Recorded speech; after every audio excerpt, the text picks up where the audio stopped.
Okay, so we ended before the dinner break. I hope everyone enjoyed their dinner. At the concept that if there is no victim, if no actual wrongdoing has taken place resulting in harm to someone else, there is no crime. And many people are, being jailed for victimless crimes that they've actually never harmed another being, and yet their freedom has been taken away.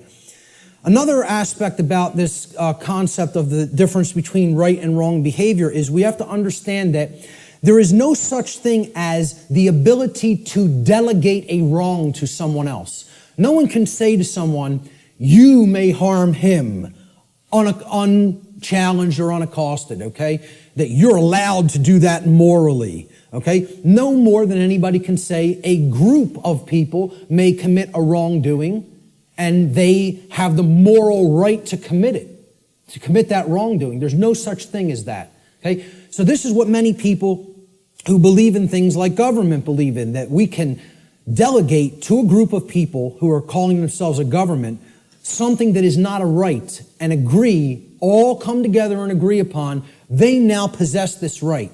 Rights can't be granted by human beings to other human beings. Everybody is born with the same rights because rights don't come from human beings. Rights, like the laws of nature, come from the creator of the universe. They don't come from human beings. Human beings don't make up what right and wrong are. Right and wrong are inherent to creation and are up to us to discover and recognize what they are and then live in accordance with those principles. So if a specific action is not a right for any individual, that action cannot be, quote, delegated, granted, or licensed to any other individual or group and magically called a right. It does not become a right. If it's wrong, it remains a wrong, no matter how many people believe they can do it or delegate it or otherwise. Similarly, a right can't be turned into a wrong. If it's a right and you're not harming somebody by doing it, somebody can't magically say, well, that's a wrong and you're not allowed to do that. And yet we have things that go right hand in hand with that, and it's called government. An action that is a wrong would forever remain a wrong under natural law. So how do we know what rights are? Part of knowing rights is understand that natural law, the difference between right and wrong, always holds true regardless of a population's belief system. Like natural law being in effect, the difference between right and wrong are not dependent on anybody's belief. They are eternal truths that need to be understood. So this means it does not matter how many people agree that a wrong can be turned into a right or that a right can be turned into a wrong. Such things can never be done in reality. We can believe we can do that and act like that, but in reality, it cannot actually be done. A right forever remains a right, a wrong forever remains a wrong. People can only believe that they can claim such reversals and that this will magically make it so. Unfortunately, most human beings erroneously believe that it is morally possible for them to create and delegate rights, quote unquote, which do not exist, or to take away actual rights from people which do exist. They believe we can do that. So when in doubt as to whether an action is or is not in harmony with natural law, the visualization exercise that I always ask people to do is to imagine a scenario of a planet, a world, where there is only two people, where only two people exist on an entire planet, okay? If the behavior in that circumstance, in that visualized instance, is either a right or a wrong, in that instance, it remains a right or a wrong in any size population, regardless of how many people may believe otherwise. Okay? So if a right is a right for one person to do toward another, okay, or if it's a wrong, the action is a wrong for one person to take toward another, population is irrelevant. People will say, well, yeah, if there was a couple of people, that would be okay. But if in a world of 7 billion people, we can't let people do that. Well, this has nothing to do with what right and wrong is. As if they're changeable. Let's look at this scenario. So there's our world, and there's two people, okay? Two well-groomed businessmen. And we're going to look at an instance. Let's look at taxation, the concept of taxation. Is taxation of any kind a right or a wrong? Is it morally acceptable and justifiable, or is it something that is actually a wrong? So let's look at what taxation really is. And again, we're not going to euphemize. We're going to talk about it straight on. So here's what taxation is. It's not what I believe it is. I'm getting down to the heart of the matter and describing what it actually is. Taxation is the claim that a specific group of people who call themselves government have been given a, quote, right. They've been delegated a right, okay? We've written down a law, and we say this people calling themselves government and the IRS have a right to do this particular action, this activity, okay? This behavior. They've been given a right to confiscate, unwillingly, I might add, an arbitrarily chosen percentage of the product of another individual's labor. Now let me just start with this, right? If you ask anybody, how many are you going to voluntarily pay more taxes? Nobody will raise their hand. And you say, why not? Well, because I could barely afford to pay the ones I'm paying now, and I don't want to volunteer any more money toward that endeavor. Quite frankly, I want my resources for myself to use as I see fit voluntarily. But if the government then said, well, your taxes are going up by 5%, how many people would pay them? Most people would. Because subconsciously or consciously, they recognize they're under coercion. They're actually under duress. They're being told that if they don't give this at the command of the people who are confiscating it, that some form of violence will be conducted upon them, whether through the form of fining them and saying, we're going to take more of your resources, whether by saying, we're going to throw you in a cage and make you stay there for as long as we say you need to stay there, okay? Or by actually conducting actual physical harm upon them. So, again, we're saying that this quote-unquote right is given to individuals who call themselves government, and then they have the right to confiscate this arbitrarily chosen percentage of the product of another individual's labor. Because that's what money is, okay? Or that's what, whatever we make through what we work, that's the product of our labor. We work and then we get compensated for it. So that's an exchange for labor that we have done. That's our property, because we gave labor in return for that. So this is done whether or not the other agrees to share that product voluntarily. It's not a voluntary process. Coercion is involved. Taxation is enforced by the threat of violence, which is behavior that will result in bodily harm, or imprisonment, which is the taking away of physical freedom of movement, if those from whom the product is being seized attempt to resist this confiscation. This practice is always, quote, justified, and the word justify actually breaks down etymologically. The word justify means to create a right.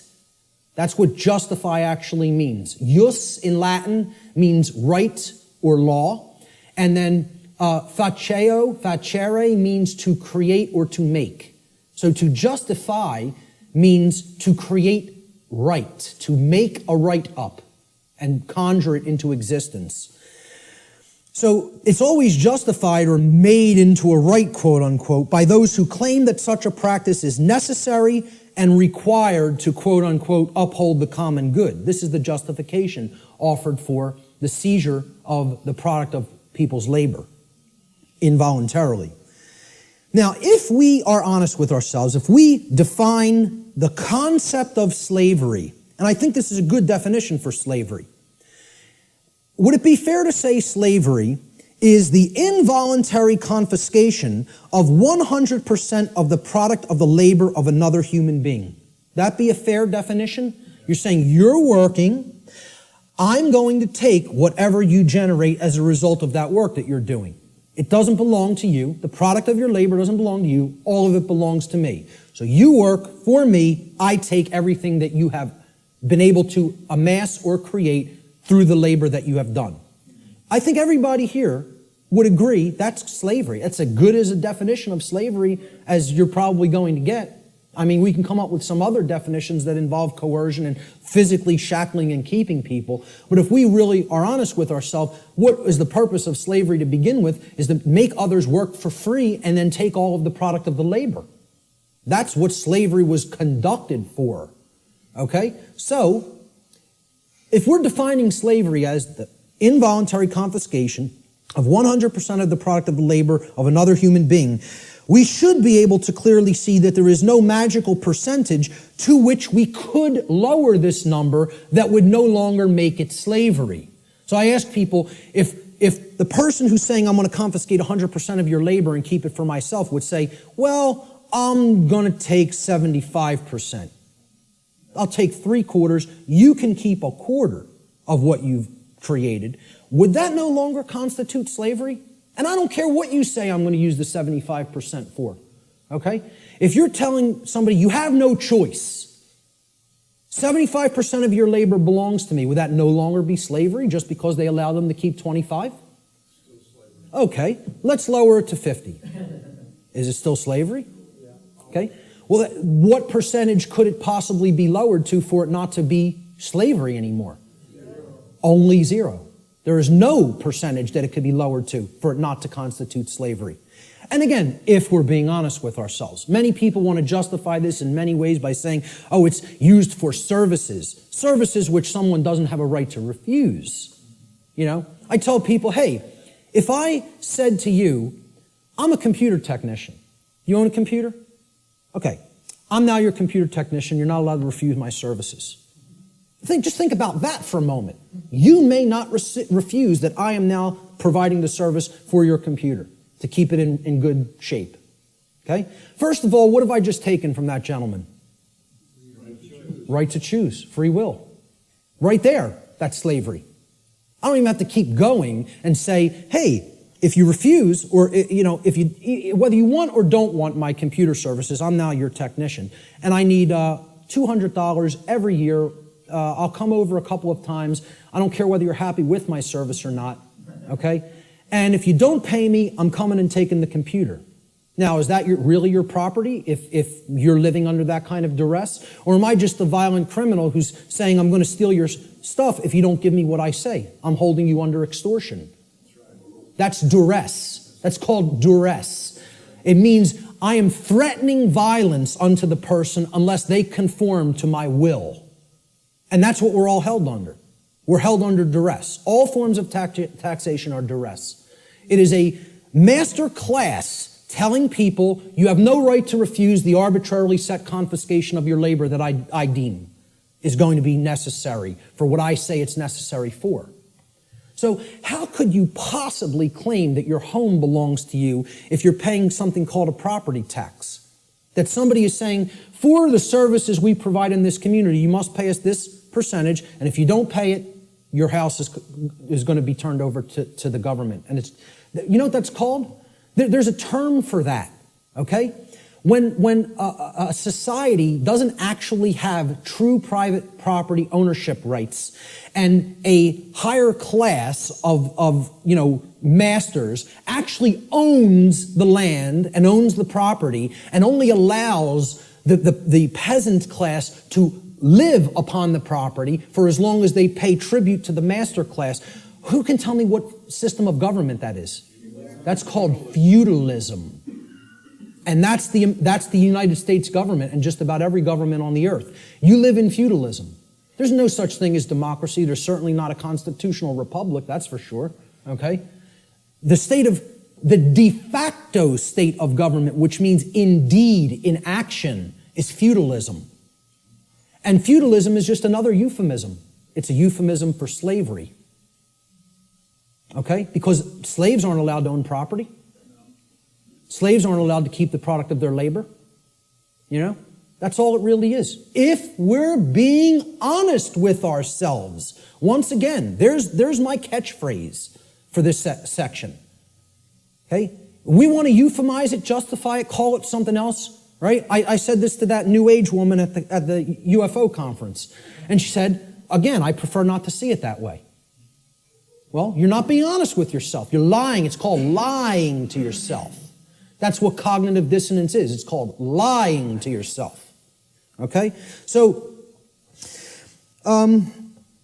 If we're being honest with ourselves, taxation's merely a euphemism for theft, violence, and slavery, the practices upon which it is actually based. And since no individual anywhere on earth has the right to claim ownership of the product of another's labor, such behavior can never be, quote, delegated to a group of people and called a right. Therefore, it follows logically that all forms of taxation, I don't care what they are, excise tax, property tax, gift tax, inheritance tax, income tax, I don't care what form it is, taxes on corporations even, okay? All forms of taxation are always wrong according to natural law because they are all based in the destruction of free will, they are based on coercion, and they are ultimately based upon violence, all of which are wrongdoings, all of which are forms of theft, and all of which not one individual has the right to perform upon another. And this is what people want to justify and believe can be magically turned into a right, just because they want to euphemize it and call it taxation. Let's look at another example. Prohibition. One of my favorite, it's one of my pet peeves, okay? I'm big into health, into eating right, okay? I'm huge into juicing. It's one of my favorite things to do. Purification of the body is part of purification of the mind, all right? But I'm going to tell you, I'm 100% for anybody being allowed to put anything into their body because they own their body.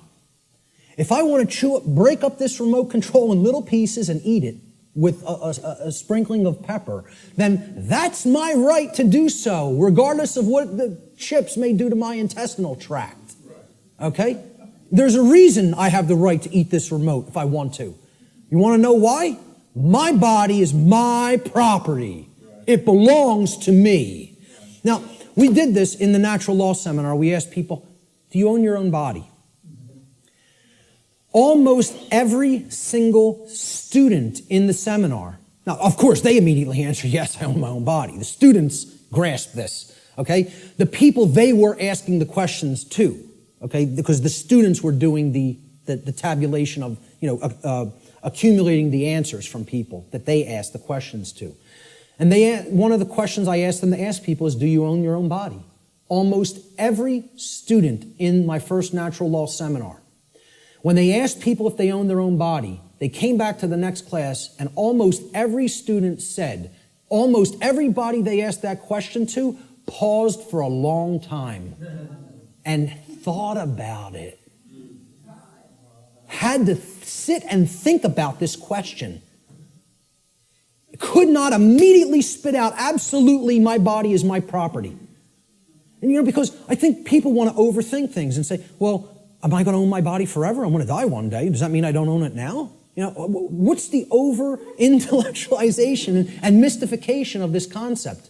I tell people, I recognize fully I'm going to die one day and this flesh is going to crumble and pass into the earth, okay?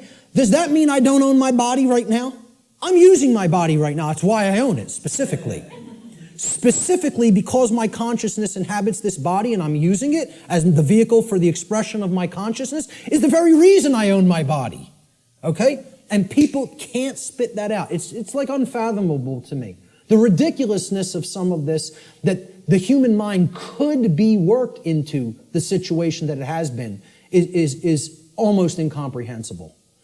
So let's go forward with prohibition, okay? It's the claim that a group of people who call themselves government have been given the right to prevent others from putting any given substance into their own bodies, and if others refuse to comply with those terms, that they will be fined or imprisoned. And it should be self-evident that if an individual's body is actually their own property, and it is, then that individual always maintains the natural right to decide what will or will not be put into their property, which is their body. Why can you put what you want into your car or your home? Because you own it. It's your property. Okay? Technically, it should be. I mean, technically it isn't really, but my whole point is nobody else can tell, no other individual can tell you what you can and can't put into your home. Okay? Could I tell you, hey, I don't want you putting that jacket in your car. You're not allowed to put it in there. Well, who am I to tell you you're not allowed to put that in there? It's your property. Okay? So why would we accept that not accept that, but we would accept I can't put something in my own body that I deem that I want in it. Okay? Because people can't separate the act of imbibing the substance or putting the substance into the body, okay, from the action that people may subsequently take. And they're two different things. So somebody might go out and want to get smashed tonight and do a bunch of drinking, but if you then go out on the street and start clubbing somebody with the nearest available blunt object, you don't have a right to do that. You had a right to go drinking, okay, any more than you would have a right to go snort some cocaine or bang some heroin into your arm, okay? I don't think those two things are particularly good ideas, but I support your right to do it. But hey, if after you do those things you go and hurt somebody else, you got to be held accountable for the actions you just took. That's what personal responsibility is all about. And these two things need to be delineated from each other. We have to clearly be able to separate the act of the right to put something into my body and me still being personally responsible for what I do with my body. Okay? So, understanding that this is a claim made to tell people that I'm going to make the decision about what you put into your body. We can easily see this claim of this right to command what will or will not be put into the body of another person. What it actually amounts to is a claim of ownership upon the body of another person. If I'm telling you you can't drink orange juice, I'm making a claim, your body belongs to me because I'm going to decide what goes into it or what does not go into it. Okay? So if I say carrots are off limits for your consumption, sir, and they may not be ingested, I've just made a claim that I own your body. Well, what's the claim on the ownership of another person's body called? Slavery. If we're not euphemizing it, and if we're being honest with ourselves. Okay? Prohibition is merely the claim of ownership upon another person's body is called slavery. Therefore, prohibition is merely a euphemism for slavery that is backed by violence, regardless of the justifications made by those who claim such practices are, quote, necessary for the common good. That's always the justification. Since no individual anywhere on earth has the right to claim the ownership of another person's body, such behavior can never be delegated to a group and magically termed a right. Therefore, all forms of prohibition are always wrong according to natural law. Doesn't matter what the substance is. Doesn't matter what it is. How destructive it may be to the body or brain. Look, if I want to go under my sink, take some cleaning supplies and make a nice cocktail with some lye and some roach poison and some rat poison, stir it up in a water solution and go glug, glug, glug, glug, glug. That's my right. Want to know why? Because I own my body. I own my consciousness and my body, period, the end. So if I want to do that, that's my right to do so. Okay? Nobody has a right to tell me what I can and cannot put into my body. Yet we accept this because of these justifications that, it's for the common good. Forget what rights are. It's for the common good. We need to accept slavery for the common good. Yeah, it works out like that. So how about licenses and permits? These are claims that a group of people who call themselves government. And again, we're going back and visualizing. Imagine one person trying to make this claim to another person. Nobody would find it legitimate. Nobody would find that one person may make that claim to another person. Yet we think these other people called government have rights that individuals don't have. That's what we think. That's called mind control. Mind control is getting people to accept some people have rights that other people don't have. That's what it is. So go back to that visualization exercise. Can one person make that claim over another and have it be legitimate? Of course not. So if nobody has that right, how could that right be delegated to somebody else? It can't. Licenses and permits, they're claims that a group of people who call themselves government have been given the right, quote unquote, the right to prevent others from exercising specific behaviors, even if such behaviors cause no harm to others or their property. Unless those others petition, meaning beg, or pay the government for permission. That's what a permit is. It means permission to be allowed to exercise those behaviors. This amounts to the claim that rights are actually merely privileges that may be granted or revoked by government at any time. Okay? Based upon The people in governments preference their discretion. All right? Remembering that the definition of a right is any action which does not cause harm to another living being or their property, there is no such thing as the right, quote unquote, to stop another person from exercising a right. If something is a right, meaning it doesn't cause harm, there is no such thing as someone's right to stop you from performing that action. Okay? That would be called coercion, which is a wrong. Okay? So the actual ingestion of, let's say, marijuana, for example, harms no one else. You can put that into your body, sit there perfectly peacefully, and not cause harm to another living being. That's called a right, for the very specific definition that it caused no harm. Okay? I would not have the right to tell another individual, you may not do that action. That would be a wrongdoing. Well, it's the same thing for something when it comes to licenses and permits. You're telling people, hey, if you pay me $50, I'll let you smoke that marijuana without doing violence to you. Unless I change my mind. And then I won't give you a permit. I'll just say, hey, you're not allowed to do that.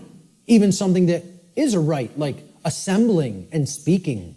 Like what was done in the state of Pennsylvania a few years ago when the G20 visited it in the city of Pittsburgh. Okay? The city telling people, we have revoked the right to assemble and speak and petition for grievances. You don't have the right to come and speak. No protests will be tolerated or we'll hit you with sound and water cannons. You know? And people just laid down and accepted it. The whole city of Pittsburgh. You know? Because, oh, we're going to go and ask them for a permit. And they just said no. Nope. You don't have that right anymore. We find you on the street, you're getting blasted with a sound cannon and deafened. Some people went permanently deaf. Permanently deaf. Lost their hearing from what happened in Pittsburgh, Pennsylvania. You see the stuff that was happening in, it wasn't Egypt, where they were hitting people with water cannons recently and killing some of them. It was in the Middle East somewhere. Turkey, correct. You know? Hitting people, some people died getting hit in the eye with such pressure it hits the brain. People were dead from water cannons. They call these non-lethal weapons. Because they're telling you, you may not speak. You may not assemble. We're going to revoke that right, really. See, there is no right to stop someone from exercising a pre-existing right. That's you making the claim, I own your rights. That's what that's really doing. That's saying, I'm God, I get to grant what a right is or revoke what a right is at any given time. It's basically what it is. It amounts to someone claiming to be God. The claim over the rights of another person is called slavery. Even more so, it is the claim to be God. The claim that the rights of another flow from you. Therefore, licensing and permits are merely other euphemisms for slavery, regardless of the justifications made by those who claim such practices are, quote, necessary for the common good. Since no individual anywhere on earth, no single individual, has the right to claim the ownership of another person's rights, such behavior can never be delegated to a group and magically called a right. Therefore, all forms of licensing and permits, according to natural law, are always wrongdoings because they are always based in coercion and the theft of someone else's rights. So again, that's the visualization exercise. There's 3 quick examples. You have to envision there's only 2 people. Would one person have a right to conduct that action against another? If the answer is no, the right cannot be, there's no such thing as calling it a right and delegating it to other people and telling them now you're allowed to perform that behavior. It's always a wrongdoing. But people, because of this idea, this mind control called government, want to believe that that right exists, that we can delegate something that is a wrongdoing. Force versus violence. We need to understand that these concepts are complete opposites of each other. They are not the same. The terms should never be used interchangeably with each other because not only are they not even remotely similar, they're direct, diametrically opposed opposites. Let's look at the difference. They're often spoken about as if they're the same, and they're used interchangeably, when in fact they are actually diametrically opposed to each other. Force, the definition of force, is the capacity to do work or cause physical change in the physical world. Okay? For any change to be created in the physical world in any capacity, force must be used and applied. There's nothing you can do that doesn't require force if you're going to make a change happen in the physical. Okay? So, to set up this equipment, force was required. We had to lift it, we had to set it up, we had to plug in the cables. Force is required to do all those things. It's the capacity to perform physical activity, physical work. Okay? Action, force is actually action which is in harmony with morality and natural law, because the taking of it, the usage of it, doesn't violate rights of other people. So as soon as you're stepping over the line into coercive usage of force, that becomes violence. The initiation of force for coercive reasons, for coercive applications, becomes violence. That's what makes it violence. Force itself is not violence. As such, force is action which one always possesses the natural right to take, and this includes the defense, the physical defense of someone's person, their body, against the act of violence. Force may be applied in that situation. When you are accosted with violence, you do reserve the right to use physical force defensively against such an assault.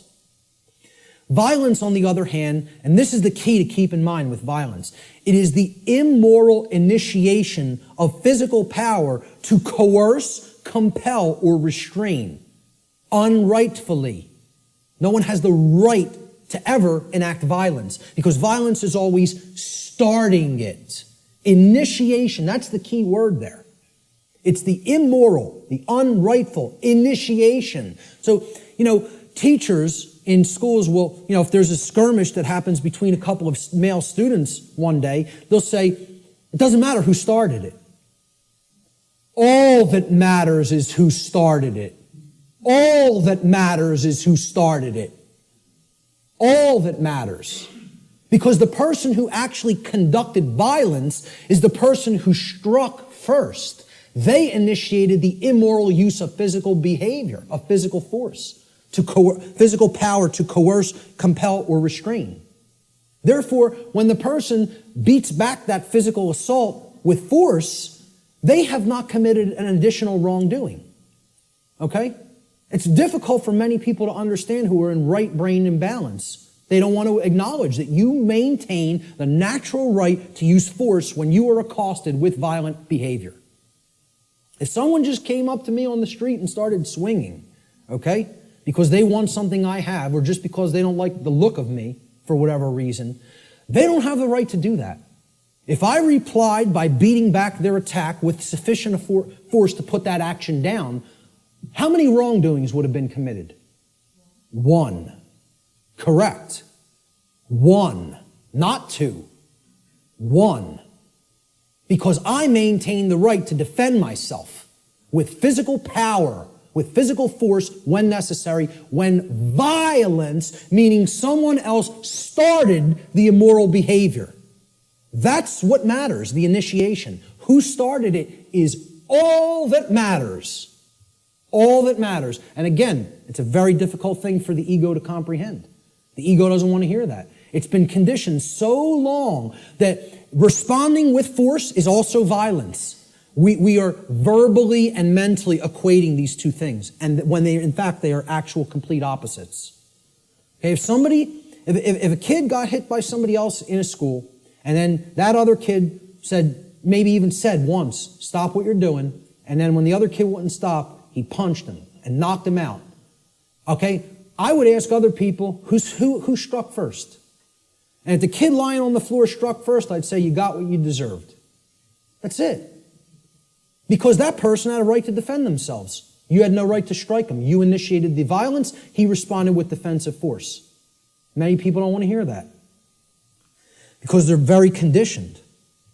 And I'm not saying you have to do that. You also reserve the right not to do that. But the right does exist. Both rights exist. You would have the right to not respond with physical force, but you would have the right to respond with physical force. See, that's a free will decision that the person has the right to choose between those actions. I don't even look at either one of them as the high road. You know? Personally, I think if somebody keeps beating somebody and keeps conducting violence to them, and the other person keeps accepting it and never rebels against it and never uses any force to put it down, I almost look at that as the low road. I'm not a pacifist. Not a pacifist. Okay? I am 100% about non-violence, meaning don't initiate harm to other people. Don't start it. Don't start none, won't be none. In street lingo. That's how it really is. Okay? But if somebody else starts it, they're asking to be put down with the amount of physical force that is required to put down the act of aggression. Violence is coercive action. See, that's the key. It's always coercion. Saying, you're going to do what I want you to do, or then I'm going to strike. Then I'm going to commit the act of violence. It's coercive. It's action which is always in opposition to morality and natural law for the very reason that it involves the violation of others' rights. That's why it's called violence. It's a violation. The act of violation it resulted in violence. Your rights have been violated. That's why it's called violence. It's the same root word. Violence is action which one never possesses the right to take, ever. There is no such thing as the right to commit violence. Doesn't exist. Because violence is the immoral initiation of physical power to compel, coerce, restrain, which no one has the right to do. No, you don't have the right, no one does have the right to initiate that type of action. Force, on the other hand, there is a time and a place to exert that force in a defensive capacity. All right, so we'll talk about that here. This piece of trash comes up to somebody on the street and says, give me everything that's valuable. I want your shoes. Oh, they're leather? Take them off. Take the wallet out, all the jewelry. Give me your purse. Give me your wallet. Okay? It's called a thug. Nobody would believe he has the authority or the right to do that, and we would have the moral obligation to obey this criminal. You know, if the criminal started calling himself government, we might start believing him. Right? But let's say somebody on the street saw what was being done, took out their own 9mm and blew this guy away. How many acts of violence were committed? One. But they would look at it like that. But what I understand. But again, that's somebody saying, I prefer not to see it that way. Well, again, perception and reality do not really align in many cases. They're not the same. That person is incorrectly perceiving what is. They're not seeing the truth. And many people don't want to hear that that's the truth because they're very conditioned and they are very well-behaved slaves. You know, as harsh as that is to say, they don't want to understand that the inherent right to use force against violence exists and is always our right. Always. Now, I'm not telling you go out and immediately do that either because the perception is so screwed up in the body of humanity that the majority of people don't believe that would be a right. And they'll persecute you for doing it. You see, the self-defense principle is continuously being eroded. Human beings possess the natural right to defend themselves from violence with defensive physical force. A person who is accosted by violence possesses the right to stop the person who is conducting the violence from continuing to do harm to them with any amount of force that is necessary to stop the attack or the assault, okay, up to and including deadly force. I would say, if you want to be nice about it, give the person one verbal warning to stop. Say no once. After that, it's on. That's it. And that's really my policy. Okay? That would be my policy on the street with an individual. The problem is here, the so-called authorities of the government, like you say, don't want to see it that way, and they're constantly trying to take this right away from somebody. They're constantly trying to say, no, we own the monopoly on the usage of force, and all you may do is wait and be accosted and assaulted until one of us shows up. Well, you know what that's called? It's called a big crock of bullshit, is what that's called. And it shouldn't be accepted by anyone who has any common sense. Shouldn't be accepted by anyone. Unfortunately, again, like I said, people are very, very well conditioned. And they think that this is an example of two wrongs don't make a right. There's no two wrongs committed there. There's one wrong committed, and then there's a right that is being exercised. Big difference between exercising a right that involves the defensive use of force and committing a wrongdoing which involves the initiation of violence. And people got to get clear on this. They have to get clear on it. So the question becomes, does violence magically become a right when it's conducted by government? When they shut down people's free speech rights and assembly rights? Or when they conduct direct theft from people through what's this euphemized form of slavery called taxation? And like I said, I'm not asking you to accept or believe taxation is slavery. I'm telling you, if you don't understand that, you're wrong. I don't care what you think. I'm telling you it is that way in truth and in reality. Taxation's slavery. Shutting down of people's rights is slavery. Telling people what they may or may not put in their body is slavery. It's not my perception. That's what is. Okay? And that's what we're accepting as a people. We're accepting that. These people have no more right to do it than any other individual would. And this concept brings us to the way I try to define and explain to people what real spiritual enlightenment is. Because what the New Age community is telling you that an enlightened being looks like is equally as a big crock of bull of what people who don't understand self-defense, the self-defense principle, believe. Okay? Enlightenment is not what this New Age nonsense community is trying to tell people that it is. All right? It's not about not taking action and sitting under a tree and meditating until you're magically enlightened. Okay? Enlightenment means knowing what's going on around you.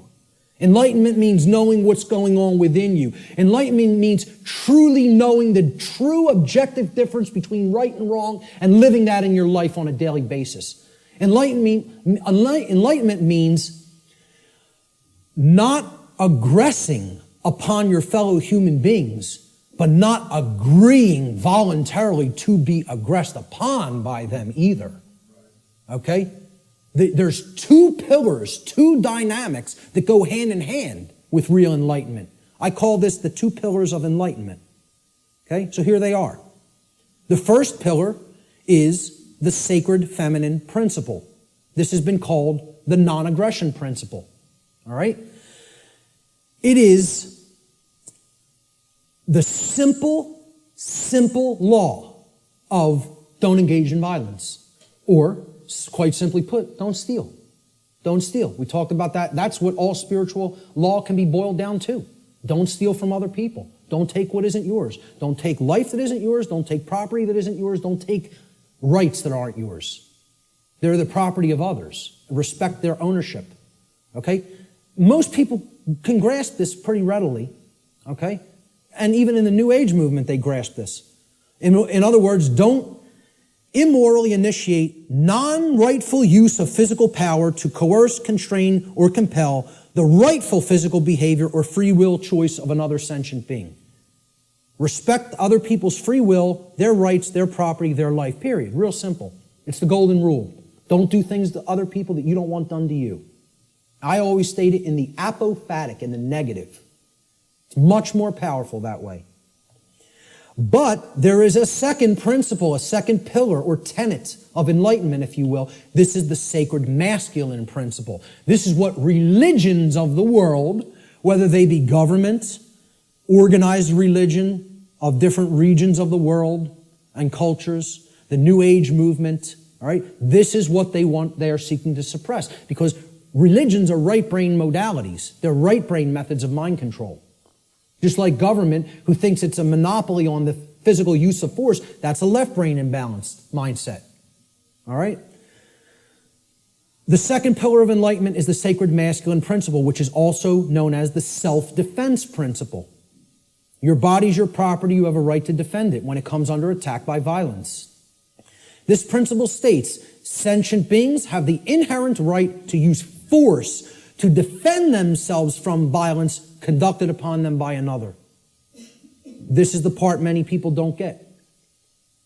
You know, that's why we're not rebelling against our slave keepers, our slave masters who are masters of other people in their own sick, distorted, psychopathic minds and are nothing but thugs and criminals that people magically believe have the moral authority to continue to do what they're doing just because they euphemize slavery and call it government now. That's the sacred masculine principle. There is no such thing as an enlightened being that doesn't fully grasp both of these principles anywhere. Never has been. There's no such thing as half measures. You got to get them fully, both, or you're not there. And that's the problem. We're not all the way there. If people were already there, they wouldn't be tolerating what we're putting up with. More aggression against people's rights is being conducted in this country than when the founders of this nation actually separated from England. And they would have been horrified. I tell people, look, not to get nasty, but I tell people, if the founders of this country could magically come back to life somehow and see what's going on in this country, they'd take a piss on people. That's what they would do. That's how much disrespect they would have for what we're putting up with. You know? Again, just to say it the way it really is. That's what they would want to do to us. Because they would tell us, we warn you about all this. We warn you about it all. And you know what you did? You ignored it. Ignored it. So what did all those people who died in that revolution die for?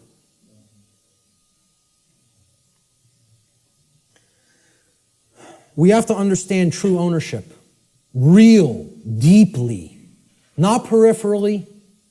Super deeply. We got to know what we own and what we don't own. We have to understand, why is this our current condition? That's the question we asked at the beginning. And here's the reason. The reason our species continues to experience a systematic and growing loss of freedom is because we collectively do not deeply understand ownership and we continue to commit and condone theft. This is a prison for thieves. That's what Earth is. It's a prison for people that don't want to respect ownership. They want to take things that aren't theirs. And that's what we're here to learn. We're here to learn that there's only one natural law. Stop stealing from other people. Stop taking things that you don't own. Stop condoning theft of things that other people don't own. Don't condone that activity, that behavior either. So what is ownership? What's the definition?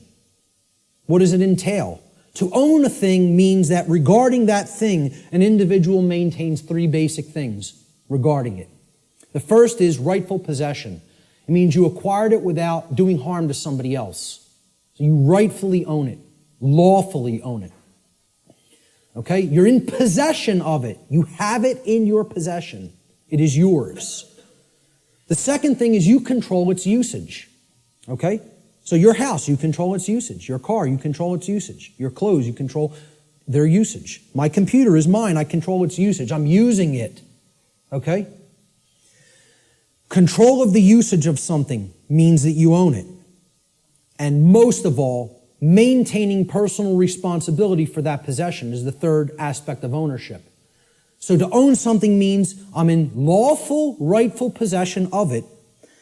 I control the usage of that thing, and I maintain personal responsibility for it.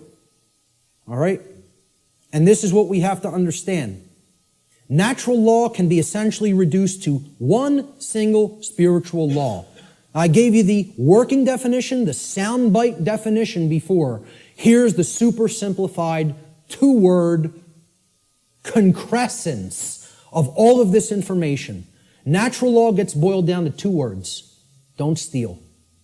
That's it. You want the key out of the prison? You got to understand property. You got to understand all rights are property rights. Stop taking the property of other beings. Stop condoning the taking of the property of other beings. The end. You know, I should just get up here and say, don't steal, the end, everybody go home. Should be that simple. That's the key, folks. That's the key to the prison door. And what we're really talking about here is common sense. That's what conscience is. People don't think of conscience as common sense. They don't think of conscience as knowledge. Conscience is knowledge. It's not action, it's not behavior. It's knowledge. Again, knowledge is the way out of this. Okay? And this is the knowledge that has to be developed. Conscience comes from the Latin prefix con, meaning together, and the Latin verb sciere, meaning to know or to understand. You put them together, to know together, to understand together. Conscience is common sense. Common sense knowing. Common sense knowledge. Literally. From the etymological breakdown of the word. Con, together, science, to know. That's why the problem is people don't have common sense. That's why I'm sitting there almost laughing hysterically that I need to try to teach common sense to people. The ridiculousness of it. Now, what we all need to be doing is doing that work, I know you guys get a lot of this. We need to start reaching out to other people. I'm going to talk about that in a moment. Conscience, the definition of it, is the definitive knowledge of the objective difference between right and wrong according to natural law. Objective. Definitive. Okay, it's not up for debate. It exists inherently and objectively. It can be understood, known, discovered. This is different from action. Conscience is the knowledge, then we act upon it. Okay? So it's different from understanding something and acting upon it. Right? To have conscience is to have common sense. It's to know the difference between right and wrong and understand that difference deeply. Then we're going to convert that into action. We exercise conscience. The exercise of conscience is actually action. The exercise of conscience is the free will choice of right action over wrong action once the definitive knowledge of the objective difference between right and wrong according to natural law has been acquired and integrated into the being. We acquire that knowledge first, understand it, then we act in either accordance with it or disharmony with it. If we act in accordance with it, it's called the exercise of conscience. That's action. The law of freedom. This is one of the basic laws within the body of natural law. It's real simple. The law of freedom states that freedom and morality are directly proportional. It's a mathematical equation that works 100% of the time flawlessly. As morality increases, freedom increases. As morality declines, freedom declines. This means the more moral a population is, the freer it becomes. The more immoral a population is, the deeper into bondage and slavery it goes. Another way of saying this is to say that the presence of truth and morality in the lives of the people of any given society is always inversely proportional to the presence of tyranny and slavery in that society. The more truth and morality there is, the less tyranny and slavery there is. The less truth and morality there is, the more tyranny and slavery there is. That's the law of freedom. And many people don't want to understand that. That these two things are inextricably interwoven and connected and can never be separated from each other. The presence of truth and morality in a society and the presence of freedom or its lack in a society. True freedom can never exist in a society that embraces moral relativism, which is the idea that there is no inherent and objective difference between right and wrong. So that humanity may just arbitrarily create or decide right and wrong for themselves. That's the ideology called moral relativism. As I've said before, it is the second tenet of the satanic religion. And it is deeply entrenched in this country and in the world. In our polls that we conducted, the psychological little tabulations that we did asking several people questions, 2/3 of people were moral relativists. 66%. Think about that. 2 out of 3 people believe there's no such thing as an objective difference between right and wrong and feel these are just constructs that exist by human beings and we get to make up what's right and what's wrong. 2/3 of people. That's where we're at. That's where we're really at. Natural law versus man's law or government. Here's the differences. Natural law is based upon the principles. It's based upon principles and truth, meaning things that are inherent to creation and are not made by humankind.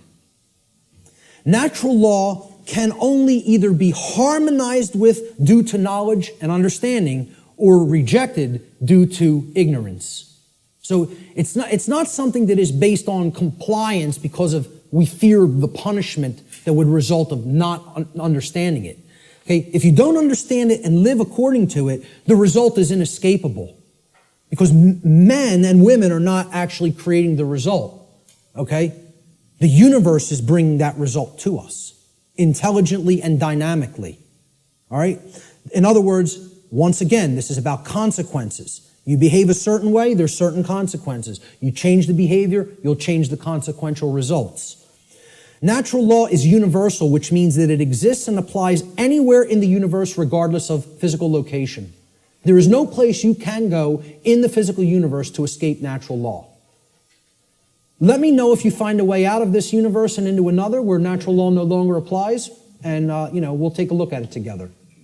But until you figure out the way out of this universe and into a place that's not governed by law, you're bound by natural law.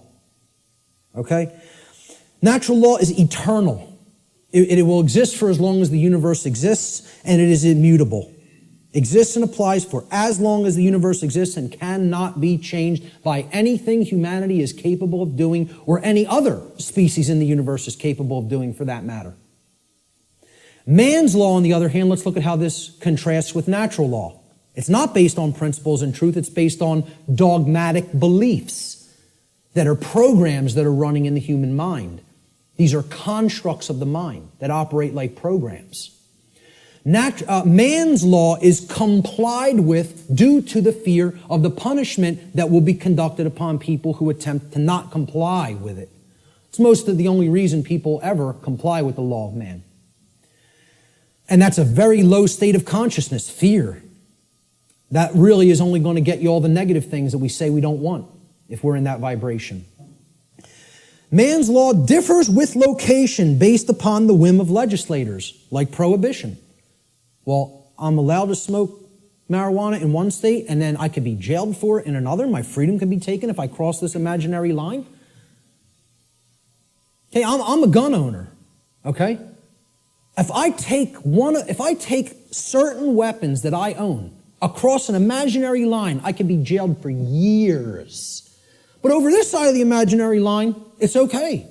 And you're just exercising a right. Over here, it's morally wrong. We'll cage you for it. Over here, yeah, you're allowed to do that. You can have that high-capacity magazine.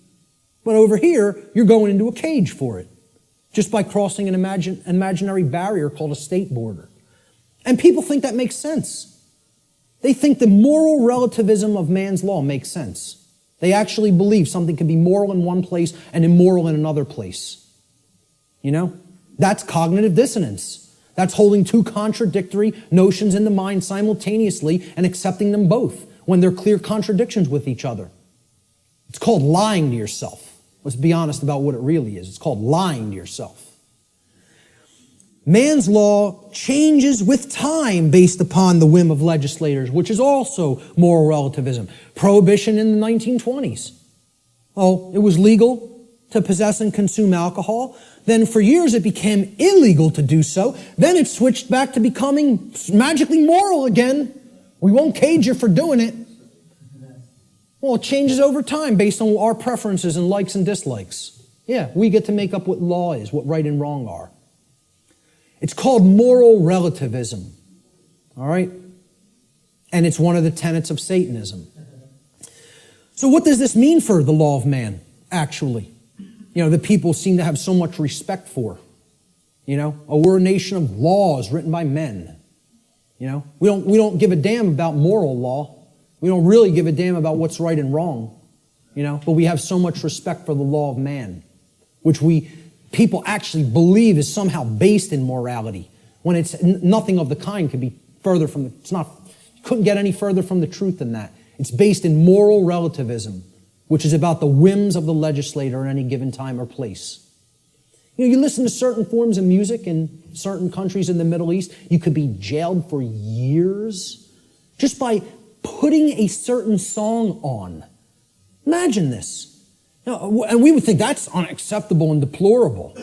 Yeah, we think, you have this 30-round magazine here, this state only allows 10 cartridges to go into a magazine. I bring the physical object, even if it's not loaded with any ammunition, into another state, I can be put in a cage. Physical piece of plastic. You know, it's just total nonsense. Either something's a right and you're allowed to own it and you need to be responsible for it, or it's not a right because you're harming somebody. You know, it doesn't get any simpler than that. So what's this all mean for man's law? In light of natural law, what does it mean? To understand natural law, what does that mean for the laws of man here on earth? Well, what it actually means, it's simple if-then logic to apply. If a particular man-made law is in harmony with natural law, then it follows logically that it is redundant. It is stating the obvious. It is stating what is already known. It's like saying, I'm going to write down, yes, during the day the sky refracts a blue frequency. The sky is blue. I'm going to write that down and make it so. Well, it's redundant. It's self-evident. You can go out in the sky and look at the natural color of the sky on a clear day and see what the frequency is with your own eyes. No, you don't need to have it written down. Okay? It's a redundancy. So if it's in harmony already with natural law, it's stating a truth that is already there. It's an inherent truth. It's pre-existing. It's self-evident. Therefore, the writing down of that concept and calling it a law is irrelevant and unnecessary. Now let's look at the opposite. What if something that man writes down as a law is in direct opposition to natural law? So if a particular man-made law is in opposition to natural law, it follows logically that it is both false, meaning that it is incorrect. Okay, that's what natural law is. It's based in truth, that which is. And it's also immoral. Because if it's not based in natural law, it means that it is doing something that is actually harming somebody by taking something from them that doesn't belong to you. Like taxation, like permits and licensing, like suspending rights that do already exist, etc., so forth. All right? So, therefore, it's wrong, and it cannot be legitimately binding upon anyone. You can't write down a wrong and say, this is morally binding upon you, even though it creates harm, it causes harm, yet you must follow it. You know, and people believe this. We asked in the natural law seminar, how many people believe that if a law is passed and it restricts a right that you feel you have naturally because that action that it's saying you may not do causes no one else any harm? Do you have any moral obligation to obey that law until you could find a way to get it changed? And over 2/3 of people said, yes, you have a moral obligation to obey that law. Because these people have the moral right to issue commands and write down laws that constrain you, even if that behavior actually doesn't harm anybody and therefore is a natural right. You would still have to try to find a way to get that law changed. Nonsense. Nonsense. No one can be legitimately bound to a dictate of man that prevents somebody from exercising a natural right. It's called mind control, is what it's called. So in light of the differences between man's law and natural law, in light of natural law, man's law is both irrelevant and unnecessary, as it is either redundant because it is in harmony with natural law, or it is completely immoral because it is in direct opposition to natural law. This is a system of slavery that is not needed. There is equality under natural law, perfect equality. Everyone has the exact same rights. No one has any more or less rights than anyone else. Also, since rights are not created by humanity, and since they are the birthright of humanity, gifted to us by the creator of the universe, no human being or group of human beings is actually capable, in reality, of granting rights to anyone else, nor is any human being capable of revoking rights from anyone else. Everybody has the same rights. No one can make up a new right. No one can grant a right to somebody that is actually a wrong. Does not exist, never has existed, never will exist. This is an illusory belief system. All right? I'm not telling you people don't believe that can be done. I'm telling you in reality, in truth, it can never be done. Chris Leispooner phrased it pretty well. He said, government is nothing but men acting in concert. The morality and value of government, like any other association of men, will be no greater and no less than the morality and value of the men comprising it. Since government is nothing but men, its inherent, quote, authority to act is in no way greater or different than the, quote, authority to act of any individuals in isolation, like that example of two people on the planet. Government has no magic powers or, quote, authority that is not possessed by private individuals. Let he who asserts that government may do that which the individual may not do assume the onus of proof. That means the burden of proof, and demonstrate his contention. And you know what? There's nobody on this planet that can do that. Because when it comes down to it, if you're telling somebody else they may either commit a wrong against somebody else or prevent someone else from exercising a right, that's a lie. And that does not exist. Not in reality. It exists in a diseased mind is where it exists. Only in a sick mind is where that belief exists. You have to be imbalanced in the mind, in the psyche, to believe that that's true. It's a mental illness. I mean, that's what it really is. The word government, you break it down. People say this word every day almost, and yet they've never looked at the etymological roots of the word. It comes from the Latin verb gubernare. Once again, no V in classical Latin. No V, okay? So again, V's were rendered as either B's or P's in classical Latin language. So you could write this in what would be more modern Latin as guvernare with a V. But in classical Latin or ancient Latin, there is no V, so it would have been rendered with a B, gubernare. Now, what's the election of a governor called? It's called a gubernatorial election. Gubernatorial. Gubernare is in there. Okay? Gubernare means to control. The verb gubernare in Latin means to control. The Latin noun mens, which is where the second part of the word ment is derived from, means mind. Okay? So you put these together, and the word government actually literally, from its etymological roots, means to control the mind. Or in other words, mind control. Now, I'm going to put something else up here for a moment. The etymological origin of the English suffix ment, M-E-N-T, is often debated in this etymological breakdown. All right? And I've gotten stuff about this constantly, and I've told people I'm not interested in hearing about it anymore. I know where this comes from. I know why the creators of the English language made it so. Made it like this. Okay? It is overwhelmingly clear by people who have studied linguistics and the origins of words, okay, in English from ancient languages, that the creators of the English language deliberately chose the Latin noun mens, meaning mind, to represent or mean in English the state of or the condition of.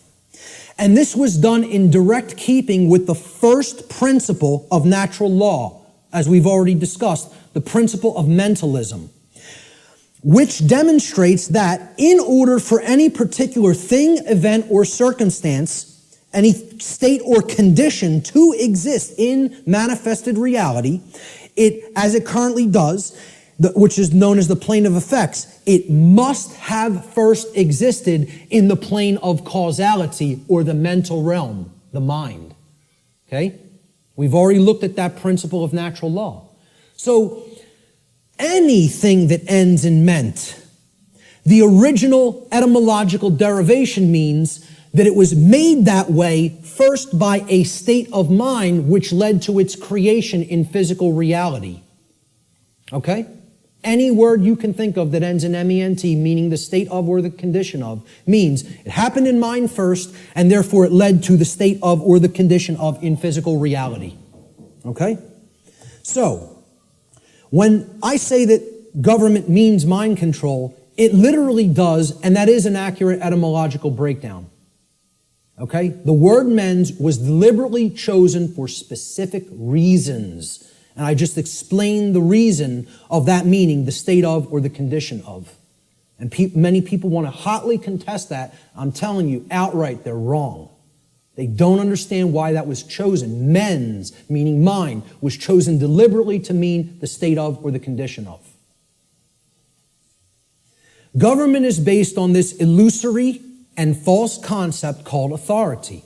People think certain people are authorities, that they actually have rights that other people don't have. The right to command, compel, coerce, and tell people, this is right, this is what you're going to do, and if you disagree, I have the power to actually compel, coerce, or constrain you against your will.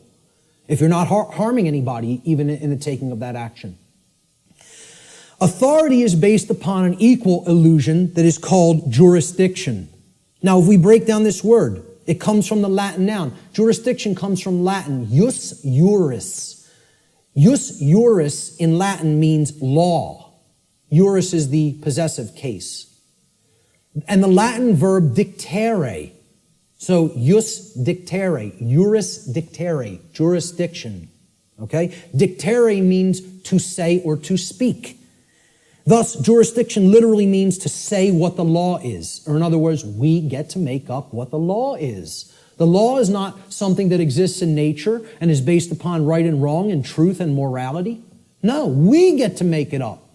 We're God. We get to say what's right and what's wrong. And therefore, since we make the law, we're the owners of these people. They're in our jurisdiction. You know, we own them. And we get to make up what they're allowed to do and what they're not allowed to do. Authority ultimately is an illusion, again, of a diseased mind, a diseased psyche, based entirely in violence and built upon the erroneous and dogmatic belief that some people are masters who have the moral right to issue commands and others are slaves who have a moral obligation to obey the commands of the masters. I don't care what you want to call it. You can euphemize it any way you want. I call it what it really is. Slavery. That's what it really is. Doesn't come down to anything else. You can call it whatever you want, euphemize it, try to make it sound as nice or as pleasant as possible. It's all one thing. It's called slavery. It's always immoral and it needs to be ended. That's it. And we have to develop the knowledge and the courage to end it. The knowledge, the care, and the courage to end it. The belief in the legitimacy of, quote, authority, this illusory nonsense notion, is the belief in the legitimacy of slavery. Anybody who believes in that authority is legitimate and government is legitimate, whether they want to admit it or not, or know it or not, or understand it or not, I don't care what they believe. They are advocating the legitimacy of slavery. That's not my belief. I don't care who calls that my belief. I'm just looking right into the camera and saying this. Because I know the people in this room know that that's not my belief. I'm telling anybody who's listening to this, that's not my belief. That's eternal truth. Eternal truth. Okay? You believe in these concepts, you are a supporter of slavery. The end. That's how it really is. Not because I said so. Because that's how it really is. Okay? And that's called mind control. For somebody to believe that slavery is legitimate, you gotta be under deep mind control. You gotta be either that or a sick, psychopathic, absolute piece of garbage. Okay? One of those things or another is true if you believe in those concepts. And again, I'm not afraid to tell it to somebody right to their face like that. I don't care. I'm not here to serve truth, make friends, or be liked. I'm here to tell people what the truth. I'm not here to serve human beings, make friends, or be liked. I am here to serve the truth. Whether it will be accepted is not up to me. I'm doing what I'm charged to do by creation. Okay? Whether it's accepted is somebody else's karma, not mine. Ultimately, authority is the idea that man can become God and through, quote, jurisdiction, dictate the law. What the dark occultists of this world, who are behind ostensible governments in the world.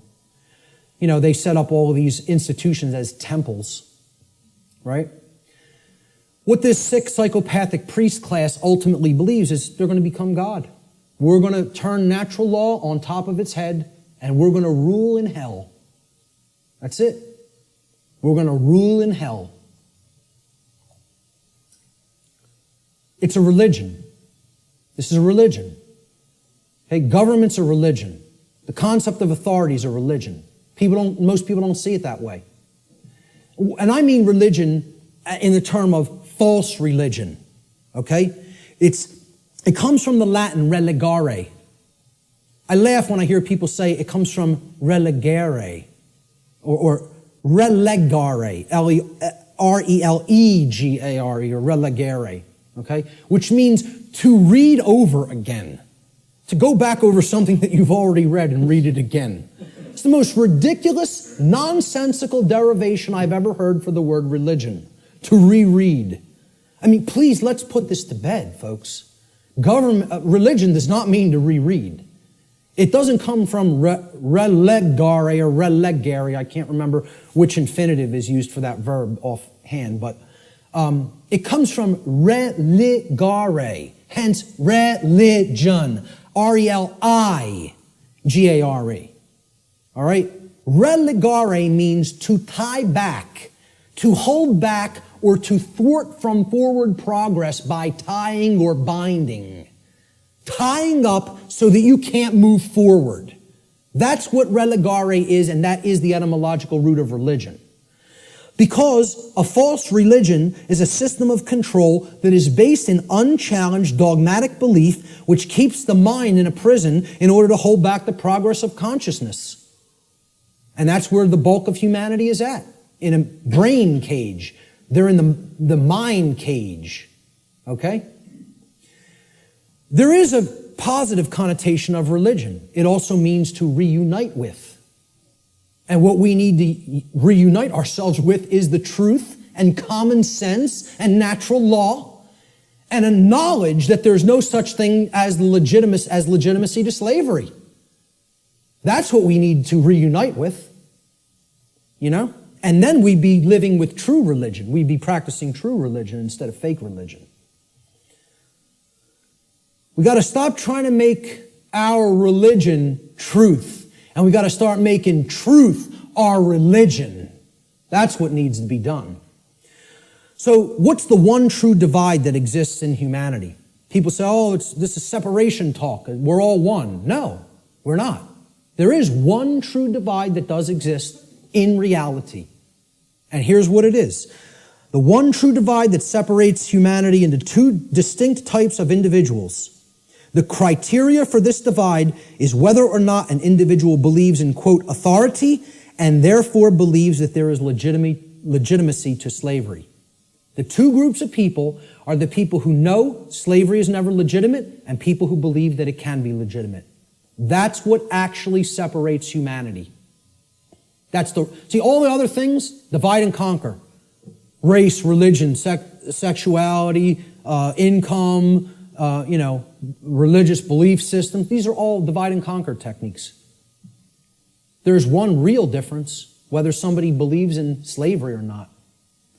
And of course, people have called this difference statists and anarchists, right? So here's a couple of memes that I picked up on Facebook. Statism is the brilliant idea that we give a small group of people the right to kidnap, imprison, harass, steal from, and kill people so that we can be protected from people who kidnap, harass, steal from, and kill people. Yeah, that makes a whole lot of sense if you ask me. I think it's going to work out brilliantly with that system in place. Okay? An anarchist, I couldn't find any good pictures of anarchists because they're all fake anarchists who want to destroy property and think that they're somehow doing the world some good. You know, the black bloc. They're really communists in disguise. Okay? When you really boil down to it, they don't know what anarchy is at all. They're just some, Marxists who thinks that that ideology, that junk ideology is some kind of a pathway to freedom. It's a bunch of left-brain clowns who have no understanding of natural law. Go put your polka dot jumpsuit and some floppy shoes on and go get yourself a nice clown nose. Seriously, because that's what those people are. They're a joke. They're a joke. They don't know the first thing about what freedom is. Not the first thing. Okay? So, I was looking for good pictures of anarchists. So I was going to put, maybe myself, Larkin Rose, Freeman, Frater X, people who get all this stuff, who I personally like their work. Michael Tessarion, etc. David Icke. But I said, hey, let's put a meme up there that really expresses it. So I found this picture of Jesus, a meme that says, I'm an anarchist, but most of my followers are statists. People who are these fake-ass Christians who believe they somehow are following the teachings of Christ, and they believe in government, they believe in financial institutions, they believe in organized religion. These are the three things that killed Christ, if you even accept the historicity of the event. Who was Christ waging basic conflict with? The Pharisees and Sadducees, the organized religious order and controlling religious orders of his day. Okay? What really got him into deep trouble, he was pissing them off, but they were already on the wane. The old world order was on the way out, and the new world order was already on the way in at that time. He got himself in real trouble when he went against the financial institutions, the money changers at the temple, taking people for a ride for temple coins. Right? And he flogged their ass. He took out the switch on them. Right? Not somebody who never got angry, who accepted evil and said, oh, it's just an experience, none of it matters. Took out the switch and beat their ass for usury. Okay? And then who finally put him to death? The police of their day. The Roman Empire. Roman centurions, the operating standing army and police of their day, the government. So who is he waging spiritual warfare against to try to bring righteousness into the world? And again, I don't care whether you accept it as historical fact or spiritual allegory. I could care less. Believe what you want. Doesn't matter. All that matters is the teaching. He was waging spiritual war against the three entrenched, mind control, religious establishments of his day. Organized religion, organized finance, and government. And people don't see it that way, so-called Christians. Because they're not interested in the real teachings. They just want to call themselves something and identify it and say, oh, that magically makes me this. Because you go to church on Sunday doesn't make you a Christian. No more than going to a synagogue would make you align with the true teachings of the Torah. No more than, attending a mosque would align you with the true teachings of Islam or any other religion, to take the core essence of the teachings of morality from those systems, They're all people who claim these faiths in name only when they don't understand real freedom. So a statist is an individual who erroneously believes there's such a thing as authority that is vested in certain human beings, magically giving them the right to rule over other people. This authority means that certain people who we call government have the, quote, moral right to issue commands to those whom they rule, those under their jurisdiction, and that their subjects or slaves have a, quote, moral obligation to obey the arbitrary dictates or laws, quote unquote, that are set by their masters. Most simply put, a statist is nothing more than someone who believes in the legitimacy of slavery.